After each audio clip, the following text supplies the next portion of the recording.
Approximate ಆಗಿ ಒಂದು 320 to 340 varieties. ಪ್ರತಿ ವಾಟರ್ ಲಿಲ್ಲಿಗೂ, ಪ್ರತಿ ಲೋಟಸಿಗೂ, ಪ್ರತಿ ಅಕ್ವಾಟಿಕ್ ಪ್ಲಾಂಟಿಗೂ ಅದರದ್ದೇ ಆದಂತಹ ಹೆಸರಿದೆ. ಇದರಲ್ಲಿ ನಿಮಗೆ tropical day blooming water lily ಇದೆ.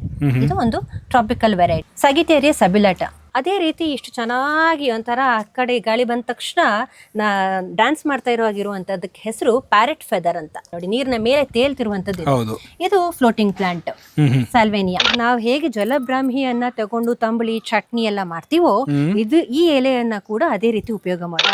ಜನರಲ್ಲಿ ಯಾವ ರೀತಿ ಭಾವನೆ ಇರುತ್ತೆ ಅಂತಂದ್ರೆ, ಆನ್ಲೈನ್ ಅಲ್ಲಿ ಬೀಜ ಸಿಗತ್ತೆ, ಉಜ್ಜೋದು, ಮೊಳಕೆ ಬರ್ಸೋದು, ಗಿಡ ಎಲೆಗಳು ಬರುತ್ತೆ, ಬೇರ್ ಬರುತ್ತೆ, ನೀರಲ್ಲಿ ಹಾಕೋದು, ಬೆಳ್ಕೊಳ್ಳುತ್ತೆ, ತುಂಬಾ ಹೂವಾಗತ್ತೆ. Completely wrong. ಇದು ಲೆಮನ್ ಬಕೂಪ ಅಂತ ಹೆಸರು, ಬೊಟಾನಿಕಲ್ ನೇಮ್. ಇದರಲ್ಲಿ ಈ ರೀತಿ ಚಿಕ್ಕ ಚಿಕ್ಕ ಚಿಕ್ಕ ಒಂದು ಹೂಗಳನ್ನ ಬಿಡುತ್ತೆ. ಇದು actually aquarium plant, aquatic plant, medicinal herb. ಈಗ ಡಾರ್ಮೆಂಟ್ ಸ್ಟೇಜ್ ಮುಗ್ದು ಬರೋ ನೆಕ್ಸ್ಟ್ ಸ್ಟೇಜ್ ಈಗ ಅಂತಂದ್ರೆ ಹೊಸ ಎಲೆಗಳು, ಬೇಬಿ ಲೀವ್ಸ್, ಚಿಕ್ಕ ಚಿಕ್ಕ ಎಲೆಗಳು, ಬೇಬಿ ಲೀವ್ಸ್ ಅಂತ ಹೇಳ್ತೀವಿ. ಹೀಗೆ ಬಂದು ದೊಡ್ಡದಾಗಿ ಈ ರೀತಿ ಏರಿಯಲ್ ಲೀವ್ಸ್ ಅಂತಂದ್ರೆ ನಿಂತ್ಕೊಂಡಿರುವಂತಹ ಎಲೆಗಳು ಬಂದಾಗ ನಿಮಗೆ ಇದರಲ್ಲಿ ಅಚಾನಕ್ ಆಗಿ ಒಂದು ದಿವಸ ಮೊಗ್ಗು ಕಾಣ್ಲಿಕ್ಕೆ ಸಿಗುತ್ತೆ. ಜಲಸಸ್ಯ ಹೌದು, ಆದ್ರೆ ಅದಕ್ಕೆ ಸಪೋರ್ಟಿಗೆ, ಆ ಗಡ್ಡೆ ಅಥವಾ ಬೇರಿಗೆ ಸಪೋರ್ಟ್ ಬೇಕು ಅಂತ ಹೇಳಿದ್ರೆ ಮಣ್ಣು ಬೇಕೇ ಬೇಕು. ಎಲ್ಲಾ ಗಿಡಗಳಲ್ಲಿ, ಹೈಬ್ರಿಡ್ ಗಿಡಗಳಲ್ಲಿ ಅಥವಾ ಹೂಗಳಲ್ಲಿ ಬೀಜ ಆಗೋದಿಲ್ಲ. ಇದು ಫಸ್ಟ್ ಪಾಯಿಂಟ್. ನೋಡಿದ್ರೆ ಅಟ್ಲೀಸ್ಟ್ ತೊಂದ್ರೆ ಇಲ್ಲ, ನಂಬ್ತಾರೆ. ಮತ್ತೆ ನಮಗಿದ್ಯಾ ಕೇಳ್ತಾರೆ, ನಮ್ಮ ಹತ್ರ ಕೇಳ್ತಾರೆ. ಅದಿಲ್ಲ ಅಂತ ಹೇಳಿದ್ರೆ ನಾವು ತಪ್ಪು ಅಂತಾಗ. ಈ ರೀತಿ ರಂಗೋಲಿ ಹಾಕಿದಾಗ ಹರಡಿದೆಯಲ್ಲ, ಇದಕ್ಕೆ ಹೆಸರು ವಾಟರ್ ಮೊಸೈಕ್ ಪ್ಲಾಂಟ್ ಅಂತ. Water mosaic. ಇದು ತುಂಬಾ ನೀರ್ ಮೇಲೆ ಹರಡಿ ನಿಂತಾಗ ತುಂಬಾ ಚೆನ್ನಾಗಿರೋ ರಂಗೋಲಿ ತರ ಒಂದು ಡಿಸೈನ್ ಅನ್ನ ಕ್ರಿಯೇಟ್ ಮಾಡಿ ಹೇಳಿದ್ರೆ, ಆ ಟೈಮಲ್ಲಿ ನನ್ನ ಹತ್ರ ಸಜೆಷನ್ ಕೇಳ್ಕೊಂಡು ಯಾವ್ದು ನೆಡ್ಬೋದು ಹೇಗೆ ಅಂತೆಲ್ಲ ಕೇಳಿರೋರೆಲ್ಲ ಈಗ ನರ್ಸರಿ ಸ್ಟಾರ್ಟ್ ಮಾಡಿದ್ದಾರೆ. ನಮಸ್ಕಾರ. ಸುಂದರವಾದ ಮನೆ ಮುಂದೆ ಅಂಗಳ, ಆ ಅಂಗಳದಲ್ಲಿ ತುಂಬಾ ಹೂವಿನ ರಾಶಿಗಳಿರುವಂತಹ ಉದ್ಯಾನವನ. ಇಲ್ಲಿಂದ ಅಲ್ಲಿಗೆ, ಅಲ್ಲಿಂದ ಇಲ್ಲಿಗೆ, ಹೂಗಳಿಂದ ಹೂಗಳಿಗೆ ಹಾರುವಂತಹ ದುಂಬಿ, ಜೇನು, ಚಿಟ್ಟೆ, ಇದೆಲ್ಲ ನೋಡಬೇಕು ಅನ್ನೋ ಆಸೆ ನಿಮಗೂ ಇದೆಯಾ? ಬನ್ನಿ. ಹಾಗಿದ್ರೆ ತಾವರೆ ಲೋಕ ಅಥವಾ ವಾಟರಲ್ಲಿ ನೈದಿಲೆಗಳನ್ನು ಹೇಗೆ ಬೆಳೆಸಬೇಕು, ನಿಮ್ಮ ತಾರಸಿಯಲ್ಲೂ ನಿಮ್ಮ ಉದ್ಯಾನವನದಲ್ಲೂ ಯಾವ ರೀತಿ ಈ ಗಿಡಗಳನ್ನು ಬೆಳೆಸ್ಬೋದು ಅನ್ನೋದ್ರ ಬಗ್ಗೆ ಚಿಕ್ಕದಾಗಿ ಚೊಕ್ಕವಾಗಿ ನಾನು ನಿಮಗೆ ತಿಳಿಸ್ಕೊಡ್ತೀನಿ. ನನ್ನ ಹೆಸರು ಸ್ನೇಹಾ ಭಟ್.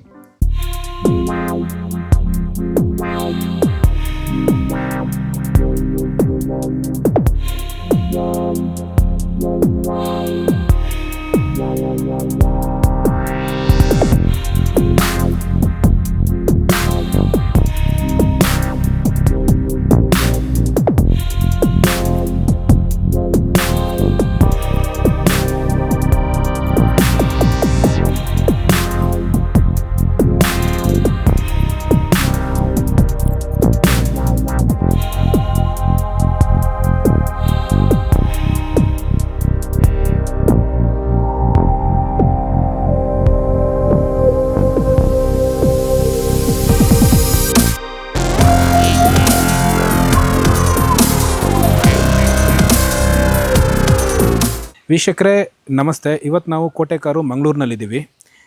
ವಿಶೇಷ ಏನು ಅಂತ ಹೇಳಿದ್ರೆ, ನೀವು ಇಲ್ಲಿ ನೋಡ್ಬೋದು ಹೇಗೆ ಸ್ನೇಹಾ ಭಟ್ ಮೇಡಮ್ ಅವರು ಹೇಗೆ ಅವರ ನೈದಿಲೆಲ್ಲ ಮೇಡಮ್, ಇದು ನೈದಿಲೆನ ತಾವರೆನ ಮೇಡಮ್? ಇದು ತಾವರೆ. ಓಕೆ, ನೋಡಿ ಕನ್ಫ್ಯೂಷನಲ್ಲಿದ್ದೀನಿ, ನಾನೇ ಕನ್ಫ್ಯೂಷನಲ್ಲಿದ್ದೀನಿ.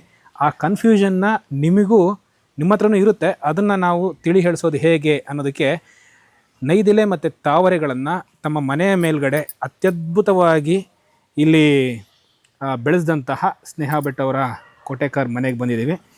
ಇವತ್ತು ನಮ್ಮ ಈ ವಿಚಾರವಾಗಿ ನಮ್ಮಲ್ಲಿರುವ ಈ ಎಷ್ಟೋ ಪ್ರಶ್ನೆಗಳಿಗೆ ಅವರು ಉತ್ತರವಾಗ್ತಾರೆ ಅನ್ನೋ ಒಂದು ಆಶಯ ನನ್ನದು. ನಮಸ್ಕಾರ ಮೇಡಮ್. ನಮಸ್ತೆ ಸರ್. ಓಕೆ, ಇವತ್ತು ನಾವು ಹುಡುಕಿ ನಿಮ್ಮ ಜಾಗಕ್ಕೆ ಬಂದಿದ್ದೀವಿ.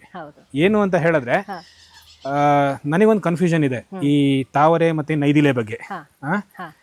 ಬಹುಶಃ ನಮ್ಮ ವೀಕ್ಷಕರಿಗೆ ಸುಮಾರು ಜನಕ್ಕೂ ಇರುತ್ತೆ. ನಾನು ಇಲ್ಲಿ ತನಕ ತಿಳ್ಕೊಂಡಿದ್ದೇನು ಅಂತ ಹೇಳಿದ್ರೆ ಅದೆಲ್ಲ ಒಂದೇ ಅಂತ ಹೇಳ್ಬಿಟ್ಟು, ಇಲ್ಲಿ ನಿಮ್ಮನ್ನ ಭೇಟಿಯಾದ ನಂತರ ನನಗೆ ಎಷ್ಟೋ ಪ್ರಶ್ನೆಗಳಿಗೆ ನನಗೆ ಉತ್ತರ ಸಿಕ್ಕಿದೆ. ಆ ಉತ್ತರಗಳನ್ನ ನಮ್ಮ ವೀಕ್ಷಕರಿಗೂ ನೀವು ತಿಳಿಸ್ಕೊಡ್ತೀರಾ ಅನ್ನೋ ಒಂದು ಆಶಯದಲ್ಲಿ ನಾನು ಇಲ್ಲಿದ್ದೀನಿ.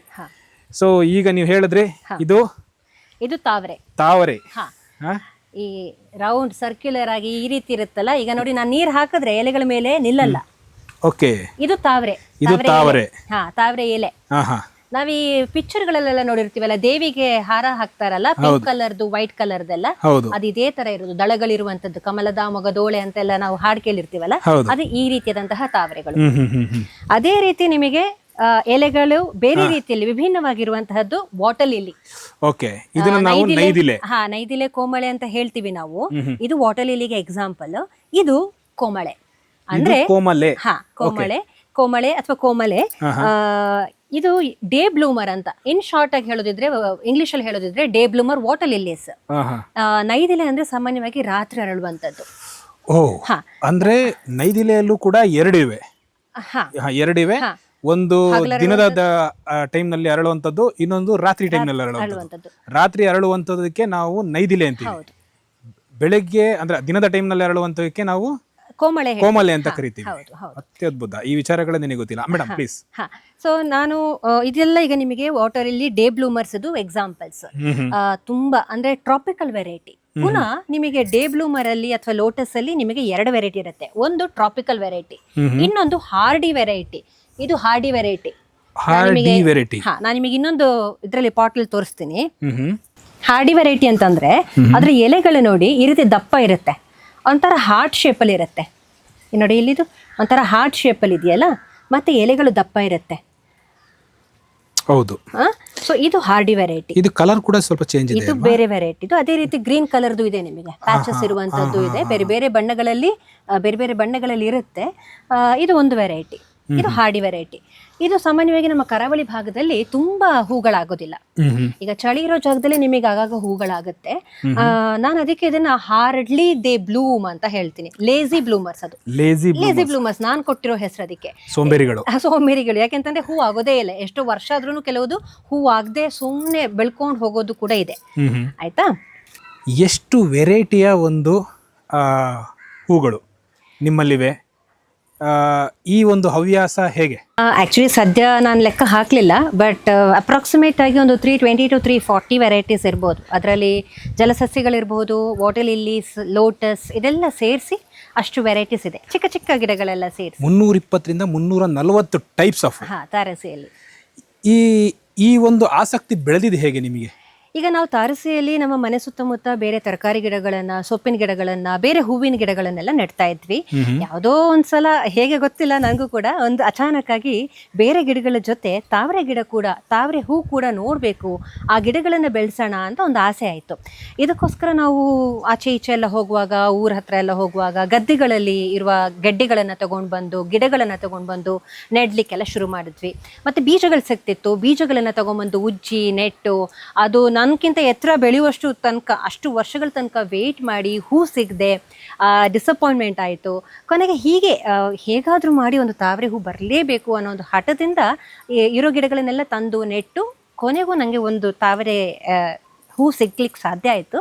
ಸೊ ಈ ಒಂದು ಖುಷಿ ಮತ್ತಷ್ಟು ಹೆಚ್ಚಾಯಿತು. ಇನ್ನೂ ಒಂದು ಗಿಡ ತರೋಣ, ಇನ್ನೂ ಬೇರೆ ಕಲರದ ಗಿಡ ತರೋಣ ಅಂತಾಗಿ ಕಲೆಕ್ಷನ್ ಮಾಡ್ತಾ ಈಗ ಒಂದಿಷ್ಟು ಗಿಡಗಳು ನನ್ನ ಚಿಕ್ಕ ಜಾಗದಲ್ಲಿ, ಕೆಲವು ಗಿಡಗಳಿವೆ ಅಷ್ಟೇ. ಇದು ಚಿಕ್ಕ ಜಾಗ ಅನ್ನೋದಕ್ಕಿಂತ ಒಂದು ಅತ್ಯದ್ಭುತವಾದಂತ ದೊಡ್ಡ ಜಾಗ ಅನ್ಬೋದು ಈಗ. ಯಾಕಂತ ಹೇಳಿದ್ರೆ 320 ಗಿಡಗಳು ನೀವು ಹೇಳಿದ್ರಿ, 320 ರಿಂದ 340, ಅದು ಸಣ್ಣ ಒಂದು ಸಾಧನೆ ಏನಲ್ಲ. ಇಲ್ಲಿ ನಾವು ನೋಡ್ಬೋದು ವೀಕ್ಷಕರೇ ಹೇಗೆ ಕಾಣ್ಬೋದು ಅಂತ ಹೇಳ್ಬಿಟ್ಟು, ಕಾಣ್ತಾ ಇದೆ ಅಂತ ಹೇಳ್ಬಿಟ್ಟು. ಮೇಡಮ್, ನಾನು ಇಲ್ಲಿ ಕೇಳಬೇಕಾಗಿರುವಂಥದ್ದು, ಇಲ್ಲಿ ನಾನು ನೋಡಿದ್ರೆ ಯಾವುದು ಏನು ಅಂತ ನನಗೆ ಅರ್ಥ ಆಗೋದಿಲ್ಲ, ನನಗೆ ಗೊತ್ತಾಗೋದಿಲ್ಲ.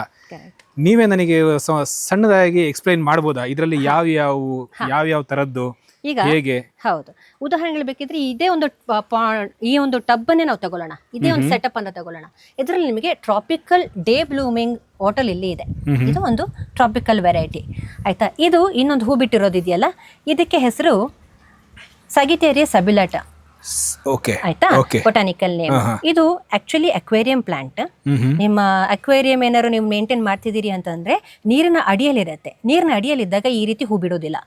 ಅದೇ ನೀರಿಂದ ಮೇಲ್ಗಡೆ ನೀವೇನಾದ್ರು ಬೆಳೆಸಿದ್ದೀರಿ ಅಂತಂದ್ರೆ ಈ ರೀತಿ ಹೂ ಬಿಡುತ್ತೆ. ಹೌದು, ಆಯ್ತಾ? ಅದೇ ರೀತಿ ಇಷ್ಟು ಚೆನ್ನಾಗಿ ಒಂಥರ ಆ ಕಡೆ ಗಾಳಿ ಬಂದ ತಕ್ಷಣ ಡ್ಯಾನ್ಸ್ ಮಾಡ್ತಾ ಇರುವಂತದಕ್ಕೆ ಹೆಸರು ಪ್ಯಾರೆಟ್ ಫೆದರ್ ಅಂತ. ಪ್ಯಾರೆಟ್ ಫೆದರ್ಸ್, ಹೌದು ಫೆದರ್ ಗಿಣಿ ಇದು ರೆಕ್ಕೆ ಪುಕ್ಕಗಳು. ಆಯ್ತಾ, ಯಾಕಂದ್ರೆ ಇದ್ರದ್ದು ಕಲರ್ ಆ ರೀತಿ ಇದೆ ಆಕ್ಚುಲಿ. Okay okay. ಇದೇನಾರು ನೀವು ಈಗ ಬೆಳಗಿನ ಜಾವ ಏನಾರು ಬಂದು ನೀವೇನಾರು ಫೋಟೋ ತೆಗೆಯೋದಿದ್ರೆ, ಈಗ ನೋಡಿ ಇಲ್ಲಿ ಇದ್ರಲ್ಲಿ ನೀವು ಈಗ ಫೋಕಸ್ ಮಾಡಿದ್ರೆ ಅಲ್ಲಿ ಮುತ್ತು ಪೋಣಿಸಿದ ಹಾಗೆ, ಇಲ್ಲಿ ನೋಡಿ ಹೌದು, ಮುತ್ತು ಪೋಣಿಸಿದಾಗಿರುತ್ತೆ. ಬೆಳಿಗ್ಗೆ ಆ ಮಂಜು ಬೀಳುತ್ತಲ್ಲ, ಪ್ರತಿ ಗಿಡಗಳ ಮೇಲೆ ಮಂಜು ಬಿದ್ದಾಗ ಮುತ್ತುಗಳನ್ನ ಪೋಣಿಸಿರೋ ಹಾಗೆ ಅಷ್ಟು ಚಂದ ಕಾಣುತ್ತೆ. ಫೋಟೋಗ್ರಫಿ ಮಾಡೋರು, ರೀಲ್ಸ್ ಮಾಡೋರು, ವಿಡಿಯೋಗ್ರಫಿ ಮಾಡೋರಿಗೆಲ್ಲ ಬೆಸ್ಟ್ ಪ್ಯಾಷನ್ ಇದು ಓಕೆ. ವಾಟರ್ ಪ್ಲಾಂಟ್ಸ್ ಇದೆ ಆಕ್ಚುಲಿ. ಅದೇ ರೀತಿ ಇಲ್ಲಿ ಕೆಳಗೆ ಕೆಲವು ಫ್ಲೋಟ್ ಆಗ್ತಿರೋದಿದೆ ನೋಡಿ, ನೀರಿನ ಮೇಲೆ ತೇಲ್ತಿರುವಂತದ್ದು ಹೌದು, ಇದು ಫ್ಲೋಟಿಂಗ್ ಪ್ಲಾಂಟ್ ಸಾಲ್ವೇನಿಯಾ. ಆಯ್ತಾ, ಸೊ ಈ ರೀತಿ ಈಗ ಇದೆಲ್ಲ ಬೇರೆ ಬೇರೆ ಡೈವರ್ಸಿಟಿ ಇರುವಂತಹ ಪ್ಲಾಂಟ್ಸ್, ವಾಟರ್ ಪ್ಲಾಂಟ್ಸ್. ಸೊ ಒಂದೇ ಪಾಟ್ ಅಲ್ಲಿ ನಮಗಿಲ್ಲಿ 4 ರಿಂದ 5 ತರದ ವೆರೈಟಿಗಳು ನಾವು ಇಲ್ಲಿ ನೋಡಬಹುದು. ಕರೆಕ್ಟ್ ಕರೆಕ್ಟ್, ಹೌದು. Okay, so interesting. ಇಲ್ಲಿ ನಾವು ನೋಡ್ತೀವಿ, ಇನ್ನೊಂದ್ ತರ ಹಬ್ದಂಗಿದೆ. ಹೌದು, ಇದು ನೀವು ಜಸ್ಟ್ ಹೀಗೆ ಕೈಯನ್ನು ಹೀಗೆ ಸವರಿದ್ರೆ ಸಾಕು, ಸ್ಮೆಲ್ ಮಾಡಿ ನೋಡಿ. ಹಾ, ಪರಿಮಳ ಬಂತಲ್ಲ. ಹಾ, ಇದು ಲೆಮನ್ ಬಕೂಪ ಅಂತ ಹೆಸರು, ಬೊಟಾನಿಕಲ್ ನೇಮ್. ಇದರಲ್ಲಿ ಈ ರೀತಿ ಚಿಕ್ಕ ಚಿಕ್ಕ ಚಿಕ್ಕ ಒಂದು ಹೂಗಳನ್ನ ಬಿಡುತ್ತೆ. ಇದು actually aquarium plant, aquatic plant, medicinal herb. Okay. ಈ ನಮ್ಮ ಕೆರೆ ಅಥವಾ ಗದ್ದೆಗಳ ಸಂದಿಯಲ್ಲಿ ಅಥವಾ ಅದ್ರ ಸೈಡಲ್ಲಿ ನಿಮಗೆ ಈ ರೀತಿ ಗಿಡಗಳು ಕಾಣ್ಲಿಕ್ಕೆ ಸಿಗುತ್ತೆ. ನಮ್ಮ ಜಲಬ್ರಾಹ್ಮಿ ಇದೆಯಲ್ಲ, ಅದ್ರ ಅಣ್ಣ ತಂಗಿ ಅಂತ ಹೇಳಿದ್ರು ತಪ್ಪಾಗ್ಲಿಕ್ಕೆ, ಅದರದ್ದೇ ಫ್ಯಾಮಿಲಿ. ಇದರಲ್ಲಿ ಈಗ ನಾವು ಹೇಗೆ ಜಲಬ್ರಾಹ್ಮಿಯನ್ನ ತಗೊಂಡು ತಂಬಳಿ ಚಟ್ನಿ ಎಲ್ಲ ಮಾಡ್ತೀವೋ, ಇದು ಈ ಎಲೆಯನ್ನ ಕೂಡ ಅದೇ ರೀತಿ ಉಪಯೋಗ ಮಾಡ್ಬೋದು. ಅದಲ್ಲದೆ ನಾನು ಎಲ್ಲರಿಗೂ ಸಜೆಸ್ಟ್ ಮಾಡೋದು, ಇದರಲ್ಲಿ ಇದನ್ನ ನೀವು ಏನಾದ್ರು ಸ್ಮೆಲ್ ಮಾಡಿದ್ರಿ ಅಲ್ಲ, ಈಗ ಸ್ಮೆಲ್ ಮಾಡಿದಾಗ ನಿಮಗೆ ಲೆಮನ್ ಸ್ಮೆಲ್ ಬಂತು ಅಲ್ವಾ, ಸೊ ಲೆಮನ್ ಟೀಗೆ ಇದು ಸಬ್ಸ್ಟಿಟ್ಯೂಟ್. ಲೆಮನ್ ಗ್ರಾಸ್ ಬದಲು ಈ ಗ್ರೀನ್ ಟೀ, ಲೆಮನ್ ಟೀ ಅಂತ ಹೇಳಿ ಕುಡಿತಾರಲ್ಲ, ಪ್ರಿಸರ್ವೇಟಿವ್ ಹಾಕಿರುವಂತದ್ದೆಲ್ಲ, ಅದ್ರ ಬದಲು ನಾನು ನ್ಯಾಚುರಲ್ ಆಗಿ ನಿಮ್ದೇ ತೋಟದಿಂದ ನಾಟಿಗೆ ಅಂತ ಹೇಗೆ ಹೇಳ್ತೀವಿ, ಅದೇ ತರ ಒಂದಿಷ್ಟು ಸ್ಟೆಮ್ಗಳನ್ನ ಅಥವಾ ಒಂದಿಷ್ಟು ಕಡ್ಡಿಗಳನ್ನ, ಎಲೆಗಳನ್ನ ಕಟ್ ಮಾಡಿಬಿಟ್ಟು ನೀವು ನೀರು ಹಾಕಿ ಕುದಿಸ್ತಿರಲ್ಲ, ಟೀ ಪೌಡರ್ ಹಾಕೊಂಡು, ಆವಾಗ ಇದನ್ನು ಕುದಿಸ್ಬಿಟ್ರೆ ನಿಮಗೆ ತುಂಬಾ ಸುವಾಸನೆ ಭರಿತ, ಒಂದು ಮೈಂಡ್ ರಿಲ್ಯಾಕ್ಸ್ ಆಗುವಂತಹ lemon tea or green tea ready ಆಗಿರುತ್ತೆ. ಸೊ ಇದು ನಿಮಗೆ ಫ್ಲವರ್ ಬರೋದ್ರಿಂದ ಇದು ನಿಮಗೆ ಆರ್ನಮೆಂಟಲ್ ಪ್ಲಾಂಟ್ ಕೂಡ ಹೌದು, ಅಕ್ವಾಟಿಕ್ ಪ್ಲಾಂಟ್ ಕೂಡ ಹೌದು, ಅಕ್ವೇರಿಯಂ ಪ್ಲಾಂಟ್ ಕೂಡ ಹೌದು, ಮತ್ತೆ ಬೇರೆ ರೀತಿಯಲ್ಲಿ ಮೆಡಿಸಿನಲ್ ವ್ಯಾಲ್ಯೂ ಕೂಡ ಇದಕ್ಕಿದೆ. ಹೌದು. ಓಕೆ, ಈಗ ನಾವು ಈ ಹಾರ್ಶ್ ಲೈಟಲ್ಲಿ ಬಂದಿರೋದ್ರಿಂದನೋ ಏನೋ ಗೊತ್ತಿಲ್ಲ, ಬಟ್ ಎಷ್ಟೋ ಗಿಡಗಳು ನೀವು ಅವಾಗಲೇ ಹೇಳಿದಂತೆ ದಿನ ಬೆಳಿಗ್ಗೆ ಟೈಮ್ನಲ್ಲಿ ಅರಳಿ ಈಗ ಆಲ್ರೆಡಿ ಮುದುಡುವಂತ ಟೈಮು ಅಂತ ತಿಳ್ಕೊಳ್ತೀನಿ ನಾನು. ಇನ್ನೊಂದು ಸ್ವಲ್ಪ ಹೊತ್ತಲ್ಲಿ ರೆಡಿ ಆಗಿದೆ, ಅವರು ಕೂಡ ರೆಸ್ಟ್ ಟೈಮಿಗೆ ಹೋಗ್ಲಿಕ್ಕೆ. ಇದ್ರದ್ದು ಪ್ಯಾಟರ್ನ್ ಹೇಗಿರುತ್ತೆ ಅಂದ್ರೆ, ಅರಳುವಿಕೆ, ಮುದುಡುವಿಕೆ, ಮೊಗ್ಗು, ಸೀಸನ್, ಇದ್ರ ಬಗ್ಗೆ ಒಂದು ಮಾಹಿತಿ ಕೊಡಿಯಲ್ಲ. ಈಗ ಏನ್ ಗೊತ್ತಾ, ಈಗ ಒಂದು ವಾಟರ್ ಲಿಲ್ಲಿ ಫಾರ್ ಎಕ್ಸಾಂಪಲ್, ಇದೀಗ ಇವತ್ತು ಅರಳಿರುವಂತಹ ಗಿಡ, ಅರಳಿರುವಂತಹ ಹೂವು, ಆಯ್ತಾ, ಇದು ಈ ರೀತಿ ಈಗ ಸಂಜೆ ಆಗುವಾಗ ಮೊಗ್ಗಾಗತ್ತೆ, ಪುನಃ ನಾಳೆ ಬೆಳಿಗ್ಗೆ ಅರಳುತ್ತೆ, ಪುನಃ ಸಂಜೆಗೆ ಆಗುವಾಗ ಮೊಗ್ಗಾಗತ್ತೆ. ಒಂದೇ ಹೂವು, ಒಂದೇ ಮೊಗ್ಗು. ಆ ರೀತಿ 4 ದಿವಸ ಇರುತ್ತೆ. 4 ದಿವಸ ಇರುತ್ತೆ. 4ನೇ ದಿವಸಕ್ಕಾಗುವಾಗ ಸಾಮಾನ್ಯವಾಗಿ ಅದು ಮಲಗುತ್ತೆ. ಇದು ವೆರೈಟಿಯಿಂದ ವೆರೈಟಿಗೆ ಬಹುಶಃ ಚೇಂಜ್ ಆಗುತ್ತಾ ಅಥವಾ 3 ರಿಂದ 4 ದಿವಸ ನಾರ್ಮಲ್ ಇದ್ದೇ ಇರುತ್ತೆ ವಾಟರ್ ಲಿಲೀಸ್ ಅಲ್ಲಿ, ಹೆಚ್ಚಿನ ವಾಟರ್ ಲಿಲೀಸ್ ಅಲ್ಲಿ. ಅದೇ ನೈಟ್ ಬ್ಲೂಮರ್ಸ್ ಅಲ್ಲಿ, ಕೆಲವು ನೈಟ್ ಬ್ಲೂಮರ್ಗಳಲ್ಲಿ ಒಂದೇ ರಾತ್ರಿಗೆ ಅರಳಿ ಮೊಗ್ಗಾಗೋದು ಇದೆ, ನೈದಿಲೆಗಳಲ್ಲಿ. ಆಯ್ತಾ, ಅದೇ ಲೋಟಸ್ ಅಲ್ಲಿ ಹಾಗಲ್ಲ. ಲೋಟಸ್ ಅಲ್ಲಿ ನೀವಲ್ಲಿ ನೋಡ್ತಿದ್ದೀರಲ್ಲ, ಲೋಟಸ್ ಅದ್ರಲ್ಲಿ ಹಾಗಲ್ಲ. ಅದು ಒಂದ್ಸಲ ಅರಳಿದ್ರೆ ಸಾಮಾನ್ಯವಾಗಿ 3-4 ದಿವಸ ಇರುತ್ತೆ, ಕೆಲವುದು 10 ದಿವಸ ತನಕನೂ ಅರಳೇ ಇರುತ್ತೆ. ಆದ್ರೆ ಕಲರ್ ಮಾತ್ರ ಡಿಮ್ ಆಗ್ತಾ ಹೋಗುತ್ತೆ. ಈಗ ಪಿಂಕ್ ಕಲರ್, ಡಾರ್ಕ್ ಪಿಂಕ್ ಕಲರ್ದೆಲ್ಲ ನೀವು ಲೋಟಸ್ ಅರಳಿತ್ತು ಅಂತ ಹೇಳಿದ್ರೆ, ತಾವರೆ ಅರಳಿತ್ತು ಅಂತಂದ್ರೆ, ಅದು ಗ್ರಾಜುವಲಿ ದಿನ ಆದ ಹಾಗೆ ಅದರ ಕಲರ್ ಸ್ವಲ್ಪ ಡಿಮ್ ಆಗ್ತಾ ಹೋಗುತ್ತೆ, ಆಗ್ತಾ ಹೋಗುತ್ತೆ, ಬಿಸಿಲಿಗೆ ಆಗ್ತಾ ಹೋಗುತ್ತೆ. ಬಟ್ ಅದ್ರದ್ದು ಅದು ಅರಳಿ ನಿಂತಿರುವಂತದ್ದು ಇದೆಯಲ್ಲ, ಆ ದಿನಗಳ ಅವಧಿ ಅದು ಸ್ವಲ್ಪ ಜಾಸ್ತಿ ಇರುತ್ತೆ. ಇದು ಸೀಸನ್ ಹೇಗಿರುತ್ತೆ? ನಾನು ಕೇಳಲ್ಪಟ್ಟೆ, ಇದು ನೀವು ಈ ಒಂದು ಟೈಮ್ನಲ್ಲಿ ಅಂದ್ರೆ ಚಳಿಗಾಲದಲ್ಲಿ ಸ್ವಲ್ಪ ಡಾರ್ಮೆನ್ಸಿ ಇರುತ್ತೆ ಅಂತ ಹೇಳ್ಬಿಟ್ಟು. ಹೌದು, ಈಗ ನೀವು ಆಕ್ಚುಲಿ ಶೂಟಿಂಗ್ ಮಾಡುವಾಗಲೇ ಗಮನಿಸಿರಬಹುದು, ಹೆಚ್ಚಿನ ಪಾಟ್ಗಳಲ್ಲಿ ಪ್ಲಾಂಟ್ಸ್ ಎಲ್ಲ ಅಥವಾ ಕೆಲವುದೆಲ್ಲ ಸ್ವಲ್ಪ ಗ್ರೋತ್ ಎಲ್ಲ ತುಂಬಾ ಸ್ಟಾಗ್ನೆಂಟ್ ಆಗಿದೆ. ಅದ್ ಯಾಕೆ ಅಂತ ಹೇಳಿದ್ರೆ, ಸಾಮಾನ್ಯವಾಗಿ ಎಲ್ಲರೂ ನಿಮಗೆ ಹೂ ಬಂದಿರುವಂತಹದ್ದು, ಹೂವಿನ ರಾಶಿ ಇರುವಂತಹ ವಿಡಿಯೋಗಳನ್ನ ನೋಡಿರ್ತೀರಿ, ತಾವರೆ ಅರಳಿರುವಂತದ್ದು, ನೈದಿಲೆ ಅರಳಿರುವಂತದ್ದೆಲ್ಲ. ನಾನು ಯಾಕೆ ಈ ಟೈಮಲ್ಲಿ ಬನ್ನಿ ಅಂತ ಹೇಳಿದೆ ಅಂತಂದ್ರೆ, ಇದು ಇನ್ನೊಂದು ಹಂತ. ತಾವರೆ ಗಿಡ ಅಥವಾ ನೈದಿಲೆ ಗಿಡಗಳನ್ನ ಬೆಳೆಸುವಾಗ ಬೇಕಾಗಿರುವಂತಹ ಒಂದು ಇಂಪಾರ್ಟೆಂಟ್ ಹಂತವೇ ಇದು, ಅದು ಡಾರ್ಮೆಂಟ್ ಸ್ಟೇಜ್. ಆಯ್ತಾ, ನಾವೀಗ ಹೇಗೆ ನಮಗೆ ಕೆಲಸ ಮಾಡಿ ಆಯಾಸ ಆಗಿ ನಾವು ಹೇಗೆ ರೆಸ್ಟ್ ತಗೋತೀವೋ, ರಾತ್ರಿ ರೆಸ್ಟ್ ತಗೋತೀವಿ, ಮಧ್ಯಾಹ್ನ ರೆಸ್ಟ್ ತಗೋತೀವೋ, ಅದೇ ರೀತಿ ಈ ಗಿಡಗಳಿಗೂ ಕೂಡ ಟಯರ್ಡ್ ಆಗಿರುತ್ತೆ, ಅದಕ್ಕೂ ವಿಶ್ರಾಂತಿ ಬೇಕಾಗಿರುತ್ತೆ. ಆ ವಿಶ್ರಾಂತಿಯ ಸಮಯವೇ ಚಳಿಗಾಲ. ಚಳಿಗಾಲ, ಹೌದು. ಅಂತಂದ್ರೆ ಚಳಿ ಸ್ಟಾರ್ಟ್ ಆಗಿ ಇನ್ನೇನು ಚಳಿ ಮುಗಿಯುತ್ತೆ ಅಂತ ಹೇಳೋ ತನಕನೂ ಅದು ರೆಸ್ಟಲ್ಲಿರುತ್ತೆ. ಈಗ ನಾವು ಹೇಗೆ ಚಳಿಗಾಲದಲ್ಲಿ ಬೆಳಗ್ಗೆ ಬೇಗ ಎದ್ದು ನಮ್ಮ ಕೆಲಸ ಮಾಡೋಕ್ಕೆ ಉದಾಸೀನ ಮಾಡ್ತೀವೋ ಅದೇ ರೀತಿ ಈ ಗಿಡಗಳು ಕೂಡ ಹೂಗಳನ್ನು ಕೊಡೋದಕ್ಕೆ ಸ್ವಲ್ಪ ಆಲಸಿಯಾಗಿರುತ್ತೆ. ಓಕೆ. ಅದು ಕಂಪ್ಲೀಟ್ ರೆಸ್ಟ್ ತಗೊಳ್ಳೋದಕ್ಕೆ ಅಥವಾ ವಿಶ್ರಾಂತಿ ತಗೊಳ್ಳೋದಕ್ಕೆ ಇಷ್ಟಪಡುತ್ತೆ. ಯಾವ ರೀತಿ ಅಂತ ಕೇಳ್ತೀರಿ ನೀವು. ಅದು ಯಾವ ರೀತಿ ಅಂತಂದ್ರೆ ಈಗ ನೀವು ಕೆಲವು ಟಬ್ಗಳಲ್ಲಿ ನೋಡಿರ್ತೀರಿ, ಅದರಲ್ಲಿ ಎಲೆ ಇರೋದಿಲ್ಲ, ಅದರದ್ದು ಹೆಲ್ತ್ ಚೆನ್ನಾಗಿರೋದಿಲ್ಲ. ಅದೆಲ್ಲ ಕೆಲವು ಎಕ್ಸಾಂಪಲ್ ಆಫ್ ಡಾರ್ಮೆಂಟ್ ಸ್ಟೇಜ್. ಇದೀಗ ನೀವೀಗ ನೋಡ್ತಿರುವಂಥದ್ದು ನೈದಿಲೆ ಎಲೆಗಳು ಒಂಥರ ರೋಗ ಬಂದಿರೋ ಹಾಗಿದೆ, ಅದು ಒಂಥರ ರೆಸ್ಟ್ ಟೈಮ್, ಒಂದು ಆಕ್ಟಿವ್ ಆಗಿಲ್ಲ. ಅದೇ ರೀತಿ ಲೋಟಸ್ ಅಲ್ಲಾದ್ರೆ ಅದೀಗ ಬರ್ತಾ ಇದೆ ಅಷ್ಟೇ, ಅದರಲ್ಲಿ ಈಗ ಹೊಸ ಎಲೆಗಳು ಬರ್ತಾ ಇದೆ. ಉದಾಹರಣೆಗಳು ಬೇಕಿದ್ರೆ ಇದ್ರಲ್ಲಿ ನೋಡಿ, ಈಗ ಡಾರ್ಮೆಂಟ್ ಸ್ಟೇಜ್ ಮುಗ್ದು ಬರೋ ನೆಕ್ಸ್ಟ್ ಸ್ಟೇಜ್ ಈಗ ಅಂತಂದ್ರೆ ಹೊಸ ಎಲೆಗಳು, ಬೇಬಿ ಲೀವ್ಸ್, ಚಿಕ್ಕ ಚಿಕ್ಕ ಎಲೆಗಳು, ಬೇಬಿ ಲೀವ್ಸ್ ಅಂತ ಹೇಳ್ತೀವಿ. ಹೀಗೆ ಬಂದು ದೊಡ್ಡದಾಗಿ ಈ ರೀತಿ ಏರಿಯಲ್ ಲೀವ್ಸ್ ಅಂತಂದ್ರೆ ನಿಂತ್ಕೊಂಡಿರುವಂತಹ ಎಲೆಗಳು ಬಂದಾಗ ನಿಮಗೆ ಇದರಲ್ಲಿ ಅಚಾನಕ್ ಆಗಿ ಒಂದು ದಿವಸ ಮೊಗ್ಗು ಕಾಣ್ಲಿಕ್ಕೆ ಸಿಗುತ್ತೆ. ಆಯ್ತಾ? ಅದು ಲೋಟಸ್. ಈ ರೀತಿ ಡಾರ್ಮೆಂಟ್ ಸ್ಟೇಜಲ್ಲಿ ಸಾಮಾನ್ಯವಾಗಿ ಅಡಿಯಲ್ಲಿ ಅಂದರೆ ಮಣ್ಣಿನ ತಳಭಾಗದಲ್ಲಿ ಅದು ಗೆಡ್ಡೆಗಳು ಬೆಳೀತಾ ಹೋಗುತ್ತೆ, ಹೂಗಳು ಕೊಡೋದಿಲ್ಲ. ಇದರ ಆರೈಕೆ ಯಾವ ರೀತಿ ಇರಬೇಕು? ಆ ಟೈಮಲ್ಲಿ ನಾವು ಗೊಬ್ಬರ ಕೊಡೋ ಹಾಗಿಲ್ಲ. ಅಂದರೆ ನೀವು ಹೇಳ್ತಿರುವಂಥದ್ದು ಲೋಟಸ್ಸಿಗೆ ಈ ಡಾರ್ಮೆಂಟರಿ ಸ್ಟೇಜಲ್ಲಿ ಎಲ್ಲ ಅಕ್ವಾಟಿಕ್ ಪ್ಲಾಂಟ್ಸ್, ಹೆಚ್ಚಿನ ಎಲ್ಲ ಅಕ್ವಾಟಿಕ್ ಪ್ಲಾಂಟ್ಸ್ ಅವ್ರು ರೆಸ್ಟ್ ಟೈಮಲ್ಲಿ ಇರ್ತಾರೆ. ಸೊ ಆ ಟೈಮಲ್ಲಿ ನಾವು ಅದಕ್ಕೆ ಗೊಬ್ಬರ ಎಲ್ಲ ಕೊಡೋ ಅವಶ್ಯಕತೆ ಇರೋದಿಲ್ಲ. ಆದಷ್ಟು ಮಟ್ಟಿಗೆ ಅದರ ಜೀವವನ್ನ ರಕ್ಷಣೆ ಮಾಡೋದೇ ನಮ್ಮ ಒಂದು ಗುರಿಯಾಗಿರುತ್ತೆ ಅಂತ ಹೇಳ್ಬೋದು. ಯಾಕೆಂದ್ರೆ ಹೆಚ್ಚಿನದು ಹೈಬ್ರಿಡ್ ಗಿಡಗಳಾಗಿರುತ್ತೆ ಅಥವಾ ಹೈಬ್ರಿಡ್ ತಳಿಗಳಾಗಿರುತ್ತೆ. ಕೆಲವು ಎಕ್ಸಾಟಿಕ್ ಗಿಡಗಳನ್ನು ನಾವು ತಂದು ನೆಟ್ಟಿರ್ತೀವಿ, ಅದೆಲ್ಲ ತುಂಬಾ ಡೆಲಿಕೇಟ್ ಇರುತ್ತೆ. ಅದಕ್ಕೆ ಇಲ್ಲಿದು ಚಳಿ ಅಥವಾ ಯಾವ ರೀತಿ ಇರುತ್ತೆ ಅಂತ ಗೊತ್ತಾಗಿರೋದಿಲ್ಲ. ಹಾಗಿರೋದ್ರಿಂದ ಅದರ ರಕ್ಷಣೆ ನಮ್ಮ ಮುಖ್ಯ ಗುರಿಯಾಗಿರುತ್ತೆ. ಅದನ್ನ ಚೆನ್ನಾಗಿ ನೋಡಿಕೊಂಡು ಗಿಡ ಬೆಳವಣಿಗೆ ಆಗೋ ತನಕ ಅದನ್ನ ಆರೈಕೆ ಮಾಡ್ಕೊಂಡಿದ್ರೆ, ಈಗ ಇನ್ನೇನು ಬೇಸಿಗೆ ಬರುತ್ತೆ, ಶಿವರಾತ್ರಿ ಮುಗ್ದು ಸಂಕ್ರಾಂತಿ ಬರೋ ಯುಗಾದಿ ಬರೋ ಟೈಮಿಗೆ ಏನಾಗುತ್ತೆ, ನಿಮಗೆ ವಸಂತ ಋತು ಅಂತ ನಾವೇನು ಹೇಳ್ತೀವಲ್ಲ, ಅದೇ ರೀತಿಯಲ್ಲಿ ಗಿಡಗಳು ಪುನಃ ಚಿಗುರಿ ಹೊಸ ಎಲೆಗಳನ್ನು ಕೊಟ್ಟು ಹೊಸ ಮಗುಗಳನ್ನು ಕೊಟ್ಟು ಹೂಗಳ ಸೀಸನ್ ಸ್ಟಾರ್ಟ್ ಆಗಿ ಶುರುವಾಗುತ್ತೆ. ಅದಕ್ಕೆ ಸೂಪರ್ ಮೇಡಮ್. ನಾನಿಲ್ಲಿ ಒಂದು ಈ ವಿಚಾರವನ್ನ ಕೇಳಬೇಕು. ನೀವು ಹೇಳಿದ್ರಿ ಆ ಗೆಡ್ಡೆಗಳು ಬೆಳೆಯೋದು ಹಾಗೆ ಹೀಗೆ ಅಂತ ಹೇಳ್ಬಿಟ್ಟು. ಇಲ್ಲಿ ನನ್ನ ಒಂದು ಪ್ರಶ್ನೆ ಏನು ಅಂತ ಹೇಳಿದ್ರೆ, ಇದನ್ನ ಪ್ರೊಪಗೇಟ್ ಹೇಗೆ ಮಾಡೋದು? ಈಗ ಪ್ರೊಪಗೇಷನ್ ಅಂತ ಹೇಳಿದ್ರೆ ಬೀಜದಿಂದ. ನಾನು ಮೊದಲೇ ನಿಲ್ಲಿಸ್ಬೋದಾ? ಹೇಳಿ. ಸಾರಿ, ಯಾಕಂದರೆ ನಮ್ಮಲ್ಲಿ ಒಂದು ಮಿಸ್ಕನ್ಸೆಪ್ಷನ್ ಇದೆ. ಏನು ಅಂತ ಹೇಳಿದ್ರೆ, ಬೀಜದಲ್ಲಿ ಮಾತ್ರ ಆಗೋದು ಅಥವಾ ಬೇರೆ ಇನ್ನೇನೋ ಅಂತ ಇರುತ್ತೆ. ಇದನ್ನೆಲ್ಲ ನೀವು ಹೇಗೆ ಮಾಡ್ತೀರಾ? ಯಾಕಂತ ಹೇಳಿದ್ರೆ ಒಂದು ಪೂರ್ತಿಯಾದ ಒಂದು ವಿಚಾರ ಸಿಕ್ಕರೆ ನಮಗೊಂಥರ ಇನ್ನೂ ಒಂಥರ ಚೆನ್ನಾಗಿರುತ್ತೆ. ಹೌದು. ಆಕ್ಚುಲಿ ಇದು ಮುಖ್ಯವಾದ ಪ್ರಶ್ನೆ, ತಿಳ್ಕೊಳ್ಬೇಕಾಗಿರೋ ವಿಚಾರನೇ ಹೌದು. ಯಾಕೆಂತ ಹೇಳಿದ್ರೆ ಸಾಮಾನ್ಯವಾಗಿ ನಮಗೆ ಜನರಲ್ಲಿ ಯಾವ ರೀತಿ ಭಾವನೆ ಇರುತ್ತೆ ಅಂತಂದ್ರೆ, ಆನ್ಲೈನಲ್ಲಿ ಬೀಜ ಸಿಗುತ್ತೆ, ಉಜ್ಜೋದು, ಮೊಳಕೆ ಬರ್ಸೋದು, ಗಿಡ ಎಲೆಗಳು ಬರುತ್ತೆ, ಬೇರ್ ಬರುತ್ತೆ, ನೀರಲ್ಲಿ ಹಾಕೋದು, ಬೆಳ್ಕೊಳ್ಳುತ್ತೆ, ತುಂಬಾ ಹೂವಾಗುತ್ತೆ. Completely wrong. ಓಕೆ.